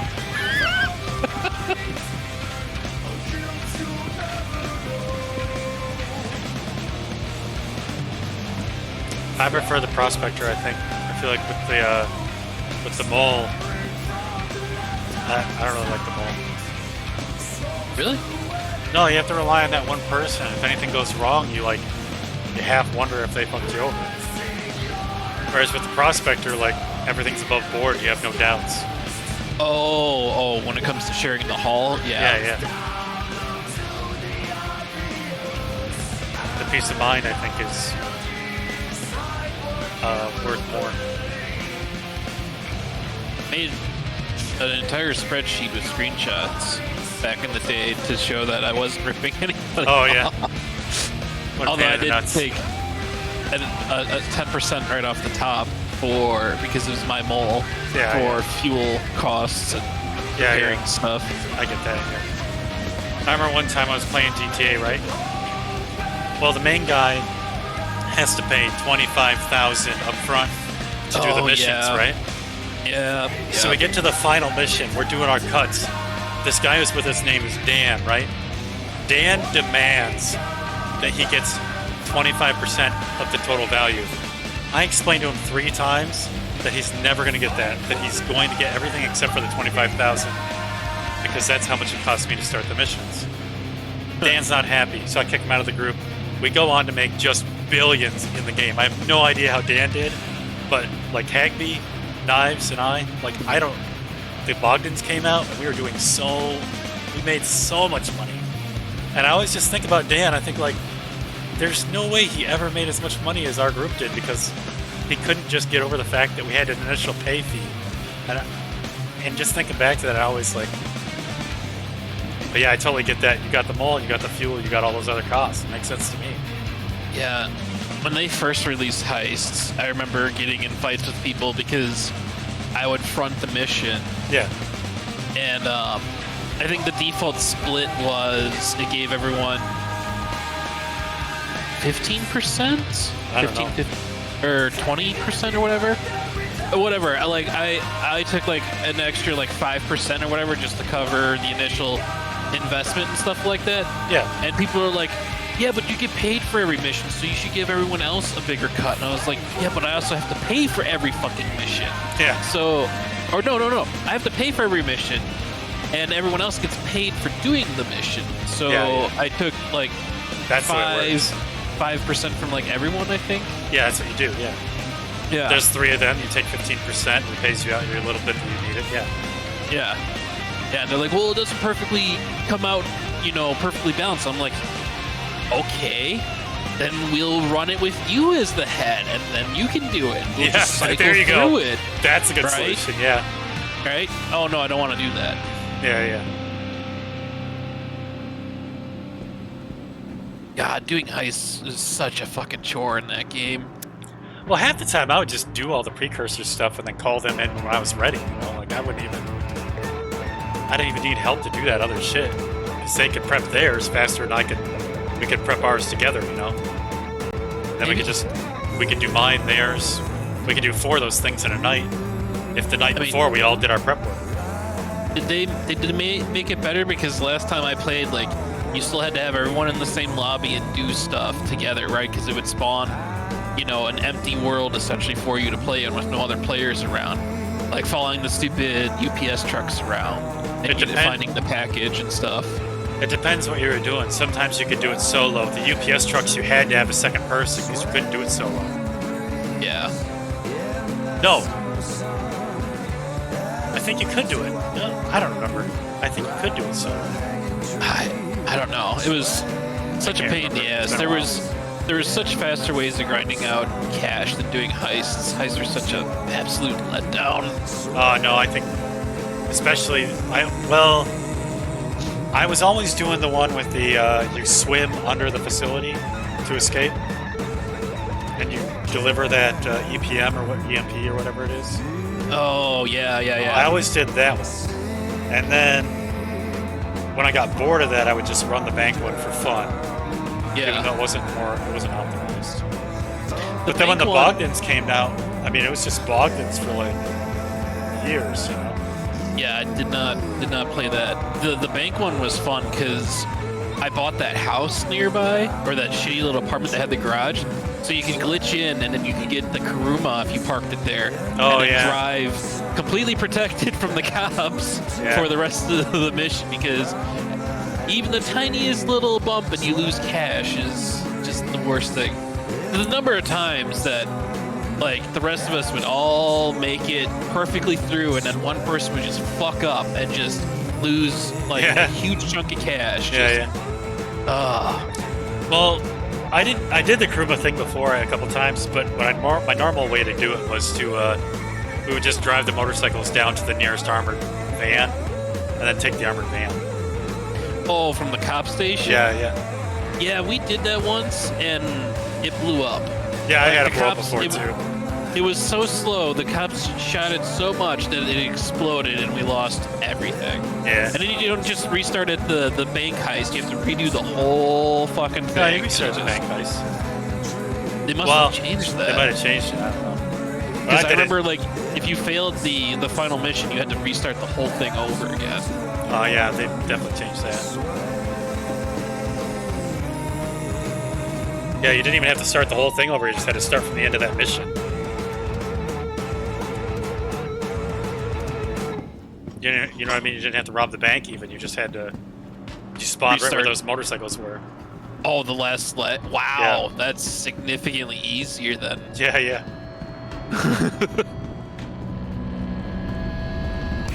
But I mean, when the Bogdans came out, like, I don't know if you did a Bogdan before, but in like 12 minutes to 8 minutes, basically, one of you goes in and kills every motherfucker on a submarine, while the rest of you wait on the beach. When that guy gets out, normally me, then you just all jump in a fucking Avenger and fly across the map and park in the Avenger hangar. That was it. There were ways to fuck it up though. Like if your team got in the Avenger, the way that the mission is designed for you to play it, they're supposed to get in the Avenger, go to the beach, and fend off waves of enemies while you're on the submarine, or two of you on the submarine. Either way. But if you don't ever get in the Avenger until after you get the money, they don't spawn the waves. Huh. Okay. Yeah, but they patched it now, so you can't. You used to just cycle your router or your internet at the end of the mission. It would pay you, and you could jump right back into the mission and do it again. So people are just making every time you did that, it was $2 million. So if you did it with if it was you and one other person, you split, you got $1 million each. If it was great. 4 of you, you could split it any way you wanted. You know, you just. Yeah. God, their netcode is such trash. That's fucking hilarious. But they patched that out, and now you have to do bullshit. So. Yeah. And like they really fucked up. Like they used to give you $1 million if you logged in on a certain day every quarter when they counted how many players were active for the shareholders. Now they have like multiple days that they count, and instead of paying $1 million, if you log in anywhere in that time, you only get like 300K. So it's kind of annoying. I haven't played it since they nerfed the Bogdans. I think I stopped slightly before that because I didn't really care about the tuner package. But I don't know, some friends played the tuner package and thought it was cool. I'm trying to think when I stopped. Because I know I got it again when they re-released it for the PS4, and then shortly after that I think I completely checked out because I was just done. Like I just couldn't handle, like, it stopped being fun because it just, the amount of grind in order to get any of the newer vehicles that were, you know, fun, just, yeah. Oh, I stopped playing right before, like, the Oppressors came out, before they totally ruined the fucking game with them. Oh, I loved the first Oppressor. I thought was great. The second one I thought was stupid. Yeah. The first one, you had to develop a skill to drive that fucker.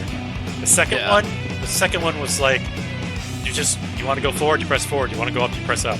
Like you just, it was so simple to drive that anyone could use it. And the missiles turned sharper in the Oppressor, the second one. In the first one, your missiles wouldn't turn sharp enough, so there were vehicles that would counter it.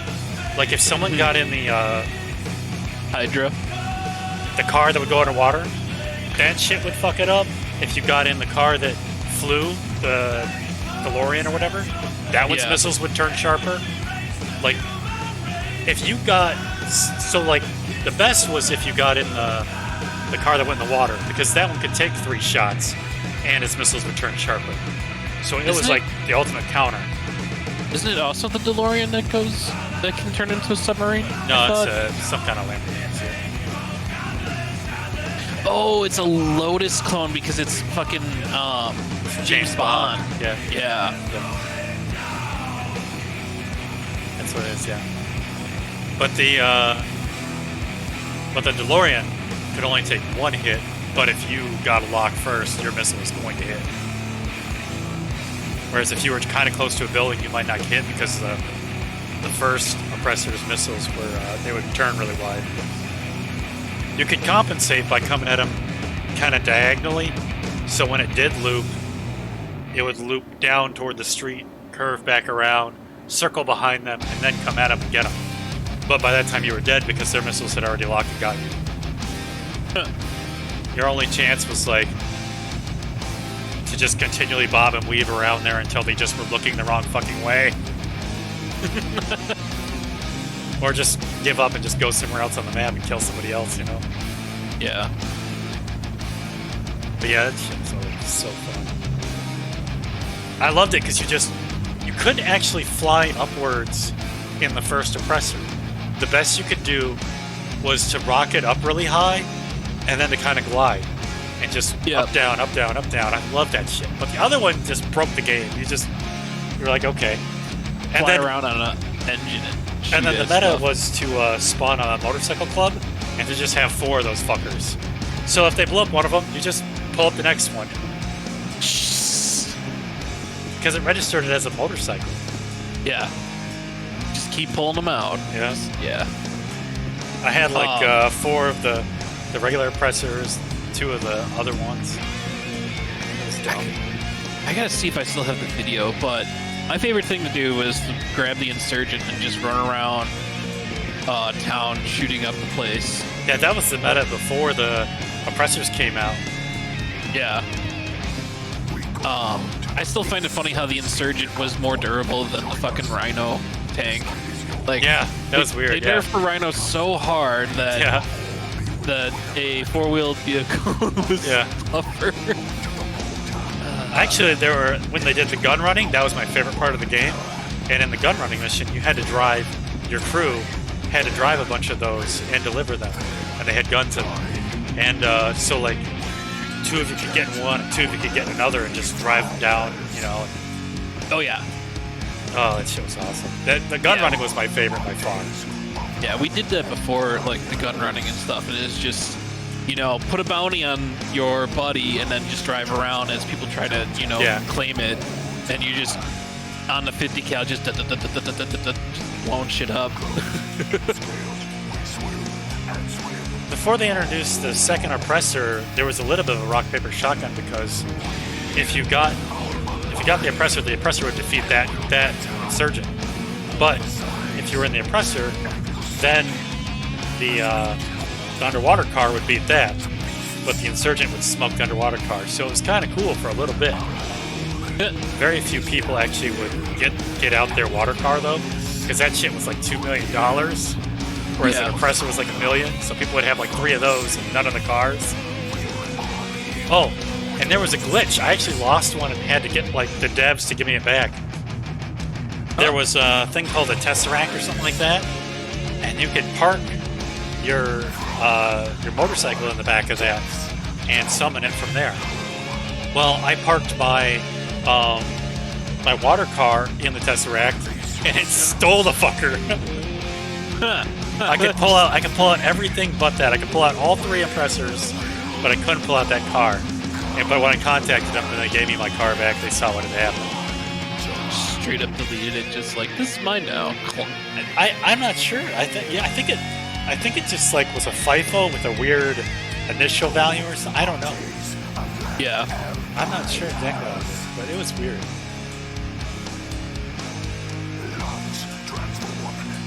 Probably went to save value, aired out, didn't have any good redundancy or... Did you see where somebody got employed by them, fixed their code for the initial startup, and then quit the job? I think that's just a generic joke that's been floating around the internet for a few years now. I'm pretty sure that was a real thing, that dude did that. Because I've seen that joke in a couple different variations here and there, so I don't know. It's quite possible. But, my god, yeah, Rockstar, fix your fucking code. It's... Nope, we need to sell shark cards.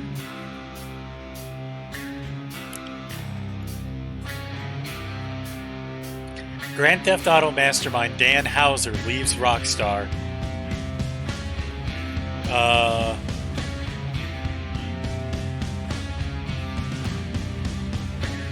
no, that's a different guy.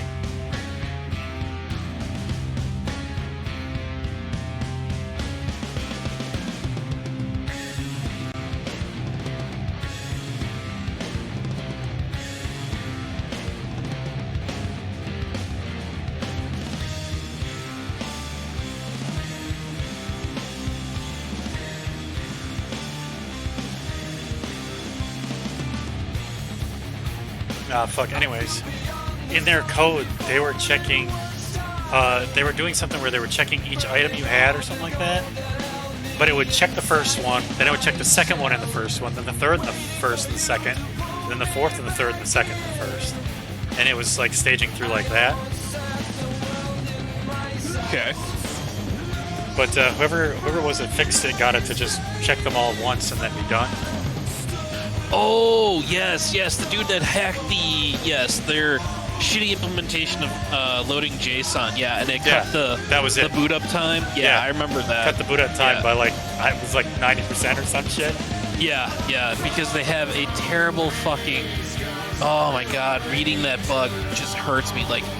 Well, you know what happened? Someone wrote the code easy. They were like, use sort bubble. Yeah, but like that's something like that is so like in your face. Like, how would you ever not notice that and then the think, load times? Yeah, like this should be fixed. Like, there's probably a dozen or more developers that looked at that and just passed it on by. Oh, I don't even know if they even checked it. there's got to be a lot of people that worked at the company that were like, this is a $7 million game. Who gives a shit? Yeah, this isn't my problem. Why make waves?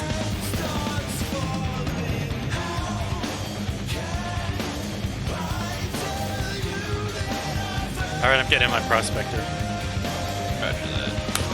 But I'm still gonna have to drive up there for 5 minutes.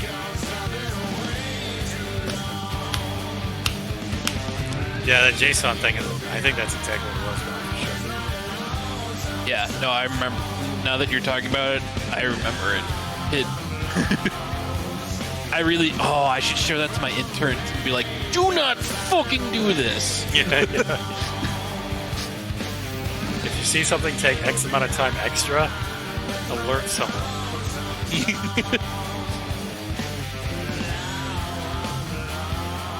Yeah, the interns this year have been pretty good. They ask lots of questions. Probably too many questions. Because they're always constantly distracting people from getting stuff done. But they have a very strong thirst to learn how to do the job, so that's good. But, Yeah. Go ahead. Well, I was gonna say there's only 2 ways from the beats. They either give a shit and they ask questions, or they don't give a shit. Yeah, we have that problem with a current employee who was a contractor before, and we brought up to the prior software or SQA manager that he was not performing and he needed to step it up, and he completely blew everyone off and said that it wasn't a problem. Yeah. Yeah, because he didn't have to fucking deal with it in 6 months when he retires, or when things got handed over to someone else. So,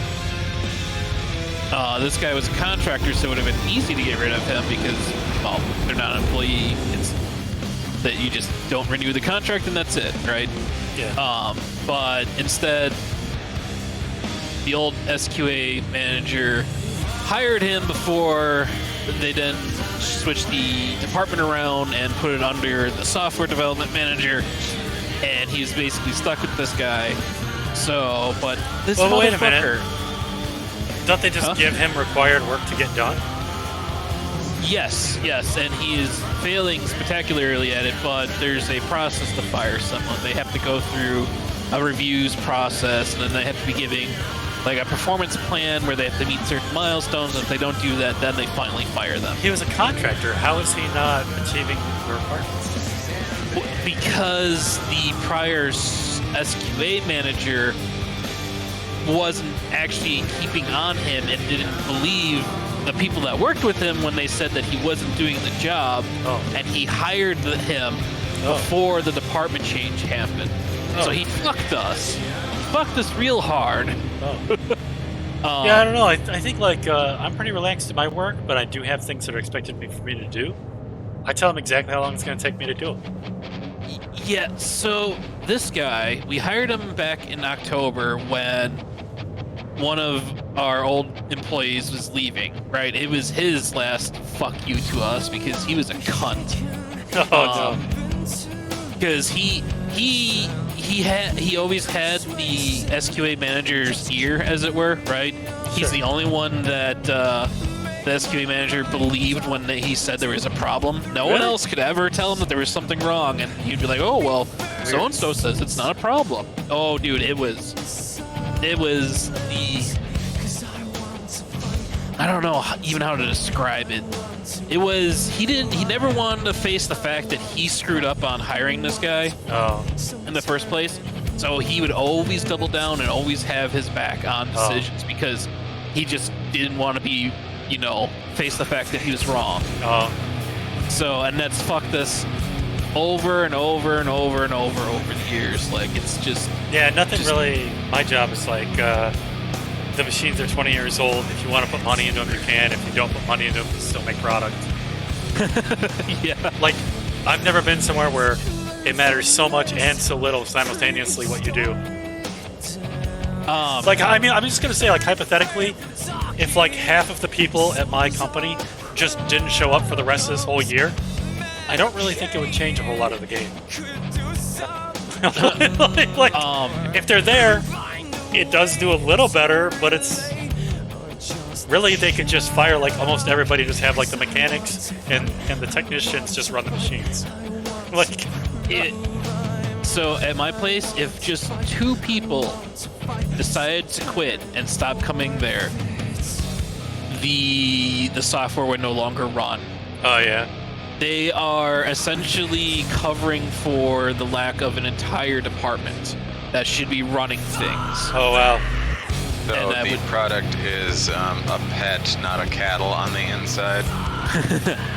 Well, I mean, there's so many interdependencies and intricacies with different services and stuff like that that no one else knows the full picture other than 2 people that have been there the longest and have built most of it. Okay. Yeah. And there's 2 different sides of it. One has one side, one has the other. Oh yeah. Right. So. Or are they banned from ever having lunch or riding in the same vehicle? yeah. One bus takes them both out. Yeah. If only.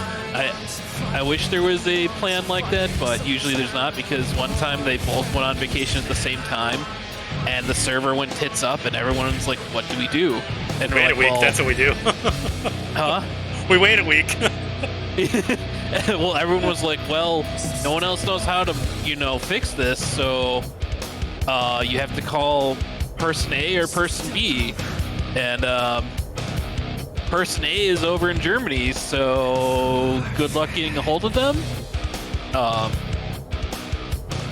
But they saw the absolute panic happening and actually fixed it while on their vacation. So is it a lack from those 2 people being willing to train other people, or a lack of people to train, I would say. Also, a lack of focus on making redundancies. Yeah, like, we don't have a hard policy of, like, at least we should, like, have a high level of crossover between everybody, but we just kind of do at work. Any one of us could die in a bus crash. As long as all of us don't die in a bus crash, the rest of us could limp along with a couple people gone.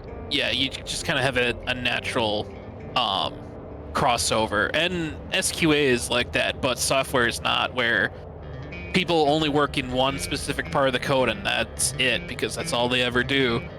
And you throw them into something new and they're like, I have no idea how this works. Like, no one else really has a full picture of how the entire package works, other than probably me. But even still, there's pieces that I don't know, and I've been slowly gaining the knowledge over time, to the point where if either or of these people are on vacation, people come to me for the question, and they're like, how does this work? And it's like, oh yeah, it's like this. So I'm making myself like unfireable, which is great, but also at the same time I have a very massive workload that no human should have. You're only gonna do what you can do anyway. What's that? You can only do what you can do anyways. They can pilot, like I always have, like, I have a document, like, document's kind of a joke, right? It's like, God, it's up to like fucking 20 pages now of like mostly shit that I've already completed, but the first 2 pages are like, it's just like 300 word paragraphs of meetings of assigned priorities. So it'll be like priorities, priorities, priorities, priorities, priorities, priorities. And it's just like whatever the top one is, whatever the last fire set were, those are the ones I'm actually doing. And then whenever I get like 10 minutes and can knock out another one, that's... But I was always taught, like, shit's gonna fall off your plate anyway, so just do what you can do. Yeah. God damn. Always firefighting? Yeah, that sounds about right. Well, I mean, I say firefighting, but nothing's really on fire. I mean, the machines are 20 years old. It's if like one of them goes down, they just run another one for a little while until the parts come in. Yeah. A part of our software package has been down for over a week now. Oh wow. And it's made by an external software company. They've been giving us zero information on why it's down. They just keep saying, well, we're trying X, Y, and Z. Our customers have to use this in order to bill their customers because it's the end of the month, so they got to go out and do readings and stuff. The last time I had something like that, one of the people at the other company spilled the beans to me that the fan was throwing an error, and I was like, "How fucking old is this server?" Yeah. So there is just fur flying in every single meeting because there's just one particular project manager that keeps asking, when is this stuff going to work again? And they keep asking us, and it's like, we don't control that. So we can't do anything. We are dead in the water until this other software company fixes it. And what's funny, and I point this out to people, and they're like, okay, that may make sense, but last week was our company's industry's big get-together, right there, industry convention. And the software company that makes this piece of software deployed this update on last Sunday, and they were bought 2 years ago by a competitor. Oh no! So they pushed a bad update right before the industry convention where our customers and user base are going to be with our, marketing teams and other folk like that, right? And all hell broke loose during this convention. So all they heard at the convention was, why doesn't your shit work? And I was just pointing things out. I'm like, this is just a little too convenient that our competitor breaks our software during one of the busiest customer-facing events in the industry.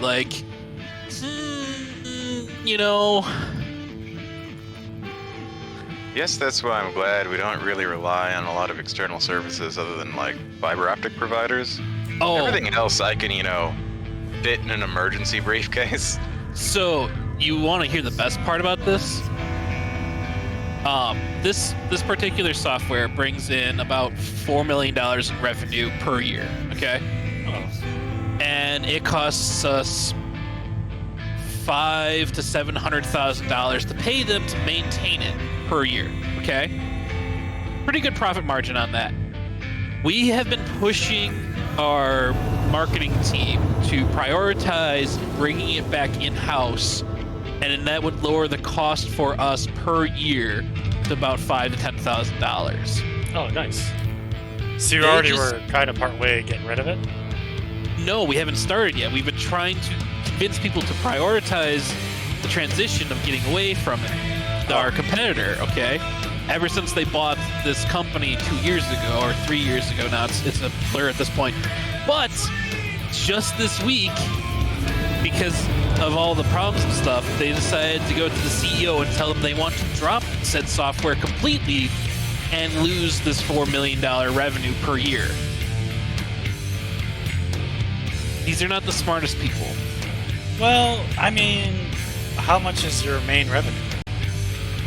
I mean, is this 2% or is this the 80%? You know what I mean? The software side of the business is the fastest growing revenue-wise. That keeps increasing year over year. And it's... Not that software, though. Huh? Not that software.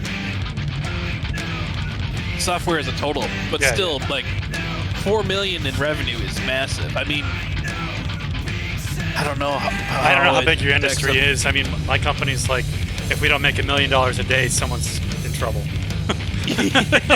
Yeah, it's not that big, but I mean, it's got to be 10 to 15% of our total software revenue per year, so it's not an insignificant chunk, that's for sure. It's also a market that those customers couldn't transition to your other product, most likely.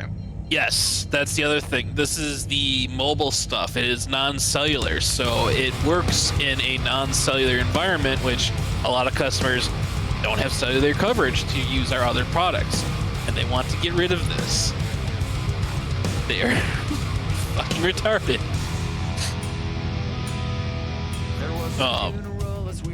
How did we get... Oh yeah, I know how we got here. Okay, so this contractor that we hired, okay? Just to put in perspective how dumb this motherfucker is, okay? And how lazy he's been.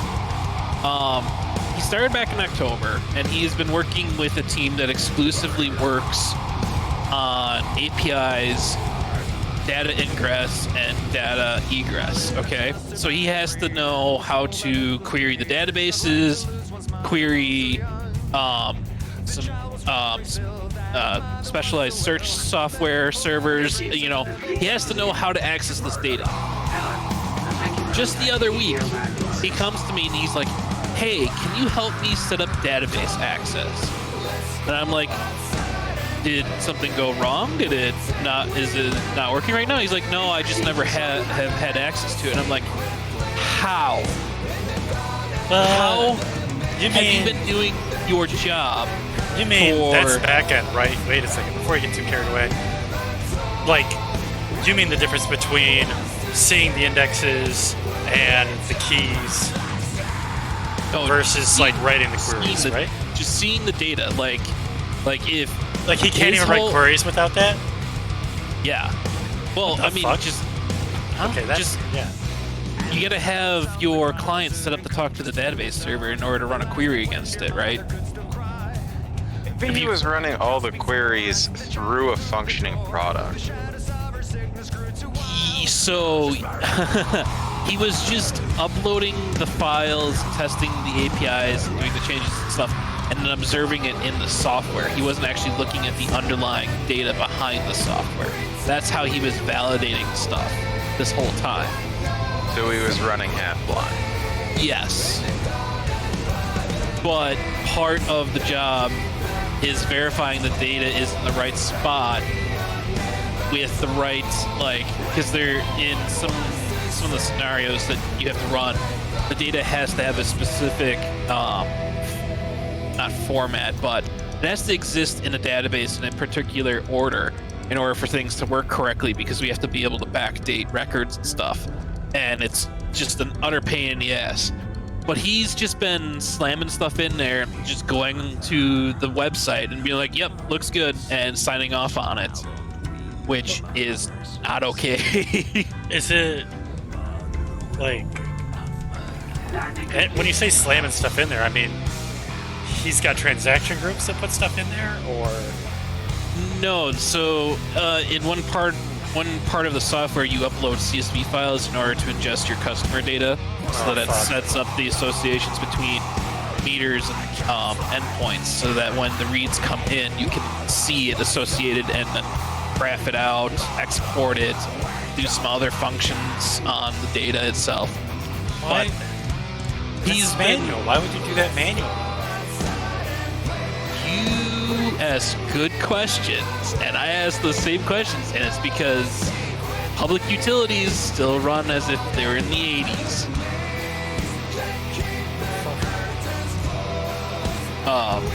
They use very, very outdated technology, and most of their data entry is manual, not automatic.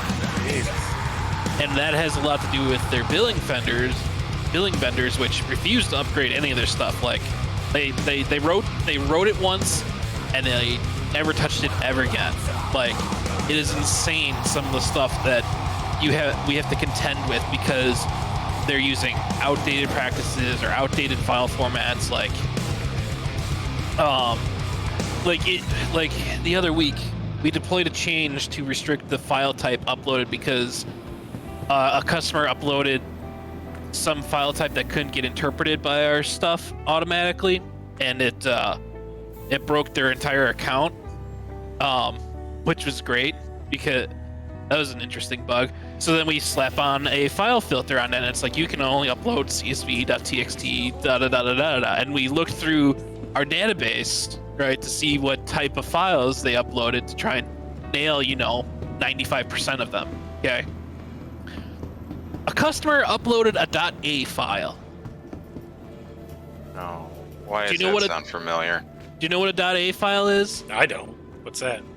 It's a C++ static library file.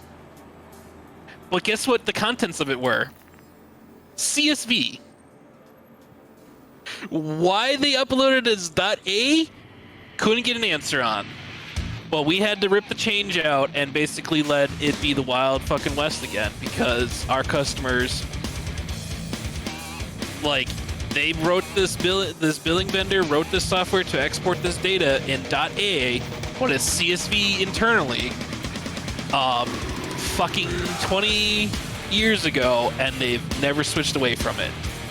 But you can just like before your database gets it, you can just convert it, right? It was just a file name was wrong, effectively. Or extension was wrong. Yeah. It's a little more than that, isn't it? I mean, it's wrappered or not wrappered? Well, so I mean, it depends. Like, a file extension is the best way to tell what contents are in a file before you try, Unless you're on a Mac. Yeah, and but I mean, like, if someone hands you a file, like, you as a person, you can interpret that pretty easily because you know how to read the data. The computer has to be told how to read the data. Yeah. And trying to interpret the data and trying to figure it out is stupidly complex because you also stupidly volatile. Yeah, like, you can get a lot of shit wrong. Like, if you interpret one separator incorrectly, like, some customers use spaces as their separators. Some use they do different tabs. delimiters. Huh? Different delimiters. Yeah. I mean, you got pipe, periods. It's supposed to be a comma. It's supposed to be CSV, comma separated. Well, there's TSV. There's there is infinite amounts of variations here. I feel so bad for what you have going on. I don't have customers fucking mine up, fortunately. It's just It's like if something goes, if my coworker does something that I have to change later, then that's like the worst it gets. Like if he just names something wrong, I have to just go back and we have to just change the name of it. So the main student data system we use at work is PowerSchool. A long, long time ago, they were made by Apple. They have not been owned nor operated by Apple in at least 20 years. Now, I made a joke about you don't have to worry about file extensions on Macs because they use hidden metadata flags. Now, we export and import stuff manually, sometimes. Not a lot, but sometimes. And there's specific tools built in to do that. Whenever you export something, no matter what you fucking tell it to do, it names the extension .text.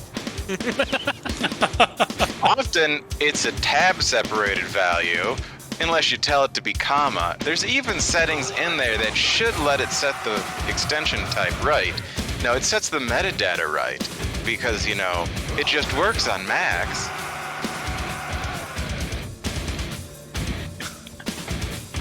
God damn. Yeah, our customers must use something like that where, it's just whatever it was 20 years ago. It just sets it, goes. It's like good enough. I mean, they probably don't have someone who knows how to fix it. Well, it's that. Like, a lot of the people that we interact are not tech savvy whatsoever at these utilities. Like, there's a failure to upgrade or the inability to upgrade because it's public, it's a government agency, so public money doesn't go to something like, if it still works, then it still works, like, right? And then probably like a willingness also factors into it. Like, they may not even see, but a lot of the times, like, they tell us you have to integrate with, right? They're like, they come to us and they say, you have to integrate with us. We do not have to integrate with you, because our competitors will go to them and be like, sure, yeah, we can take your shitty fucking file and suck it in.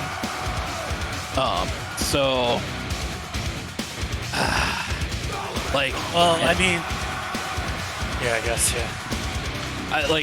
I've said, like, if the problem is the billing vendors, then we should just buy one and fix the software and then offer that as a solution to our customers. Like, if we just fix the problem at its source, then we don't have to do all this insane... No, a new problem will appear from nothingness. Yeah, I feel like yeah.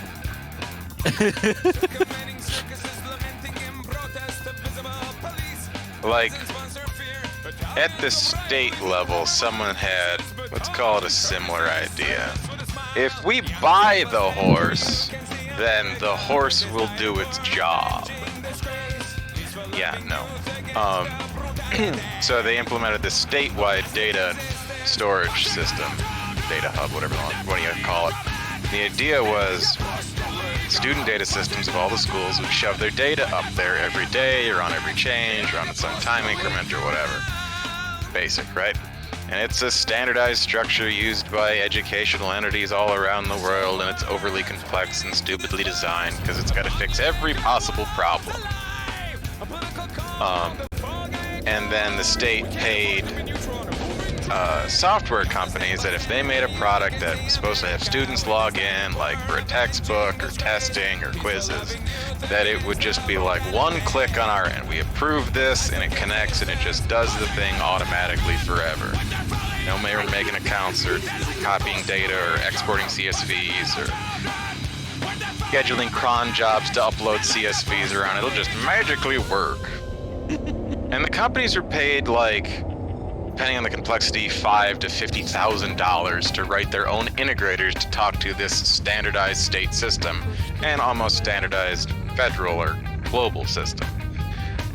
And even yesterday, I got one from a new vendor. It's like, oh yeah, we got the data hub working, but it doesn't have these 5 more fields we need. Can you send us a CSV? Like, A, I know at least one of them you asked for is in there, because I had to hunt through the tables one time and saw it. And B, this is besides the entire point. You were paid money to make it work. And it wasn't static data. It wasn't like a name and the equivalent of a social security number. No, it was like, what is their current special ed status? The thing that changes multiple times a year? You want that, but just once. Yeah. Shove it up your...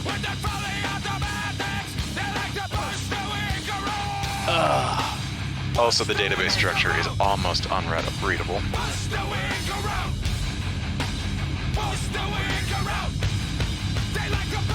Like, I was trying to look for email addresses, like, so that they're like, if a thing has to email a student, it's in the database. It is under like 5 things deep in 8 places, but called electronic mail. Are you at Clio, or are you gonna have to log off? Probably gonna have to get off here. It's late. Keep going, Spec. No, that was... Oh. Yeah, I mean, I understand that point, but like, if we solve the initial problem, because what we're doing is we're taking their data from their billing vendor and ingesting it into our system, and we have to support N formats, okay? If we eliminate that billing vendor and we replace it with our own, and it's a wholly integrated solution, right? So all they have to do is visit one website and they can do all their reading, all their billing, all of that. They don't ever have to export or import data ever again. There will never be a problem ever again with fucking up accounts and doing all this other madness that breaks shit. So, and then we won't ever have fucking integrators either. It'll just work.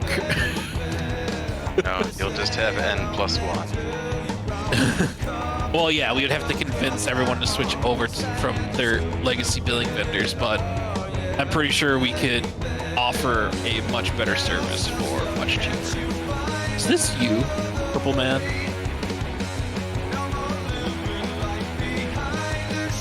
Me? In the purple, white, aqua?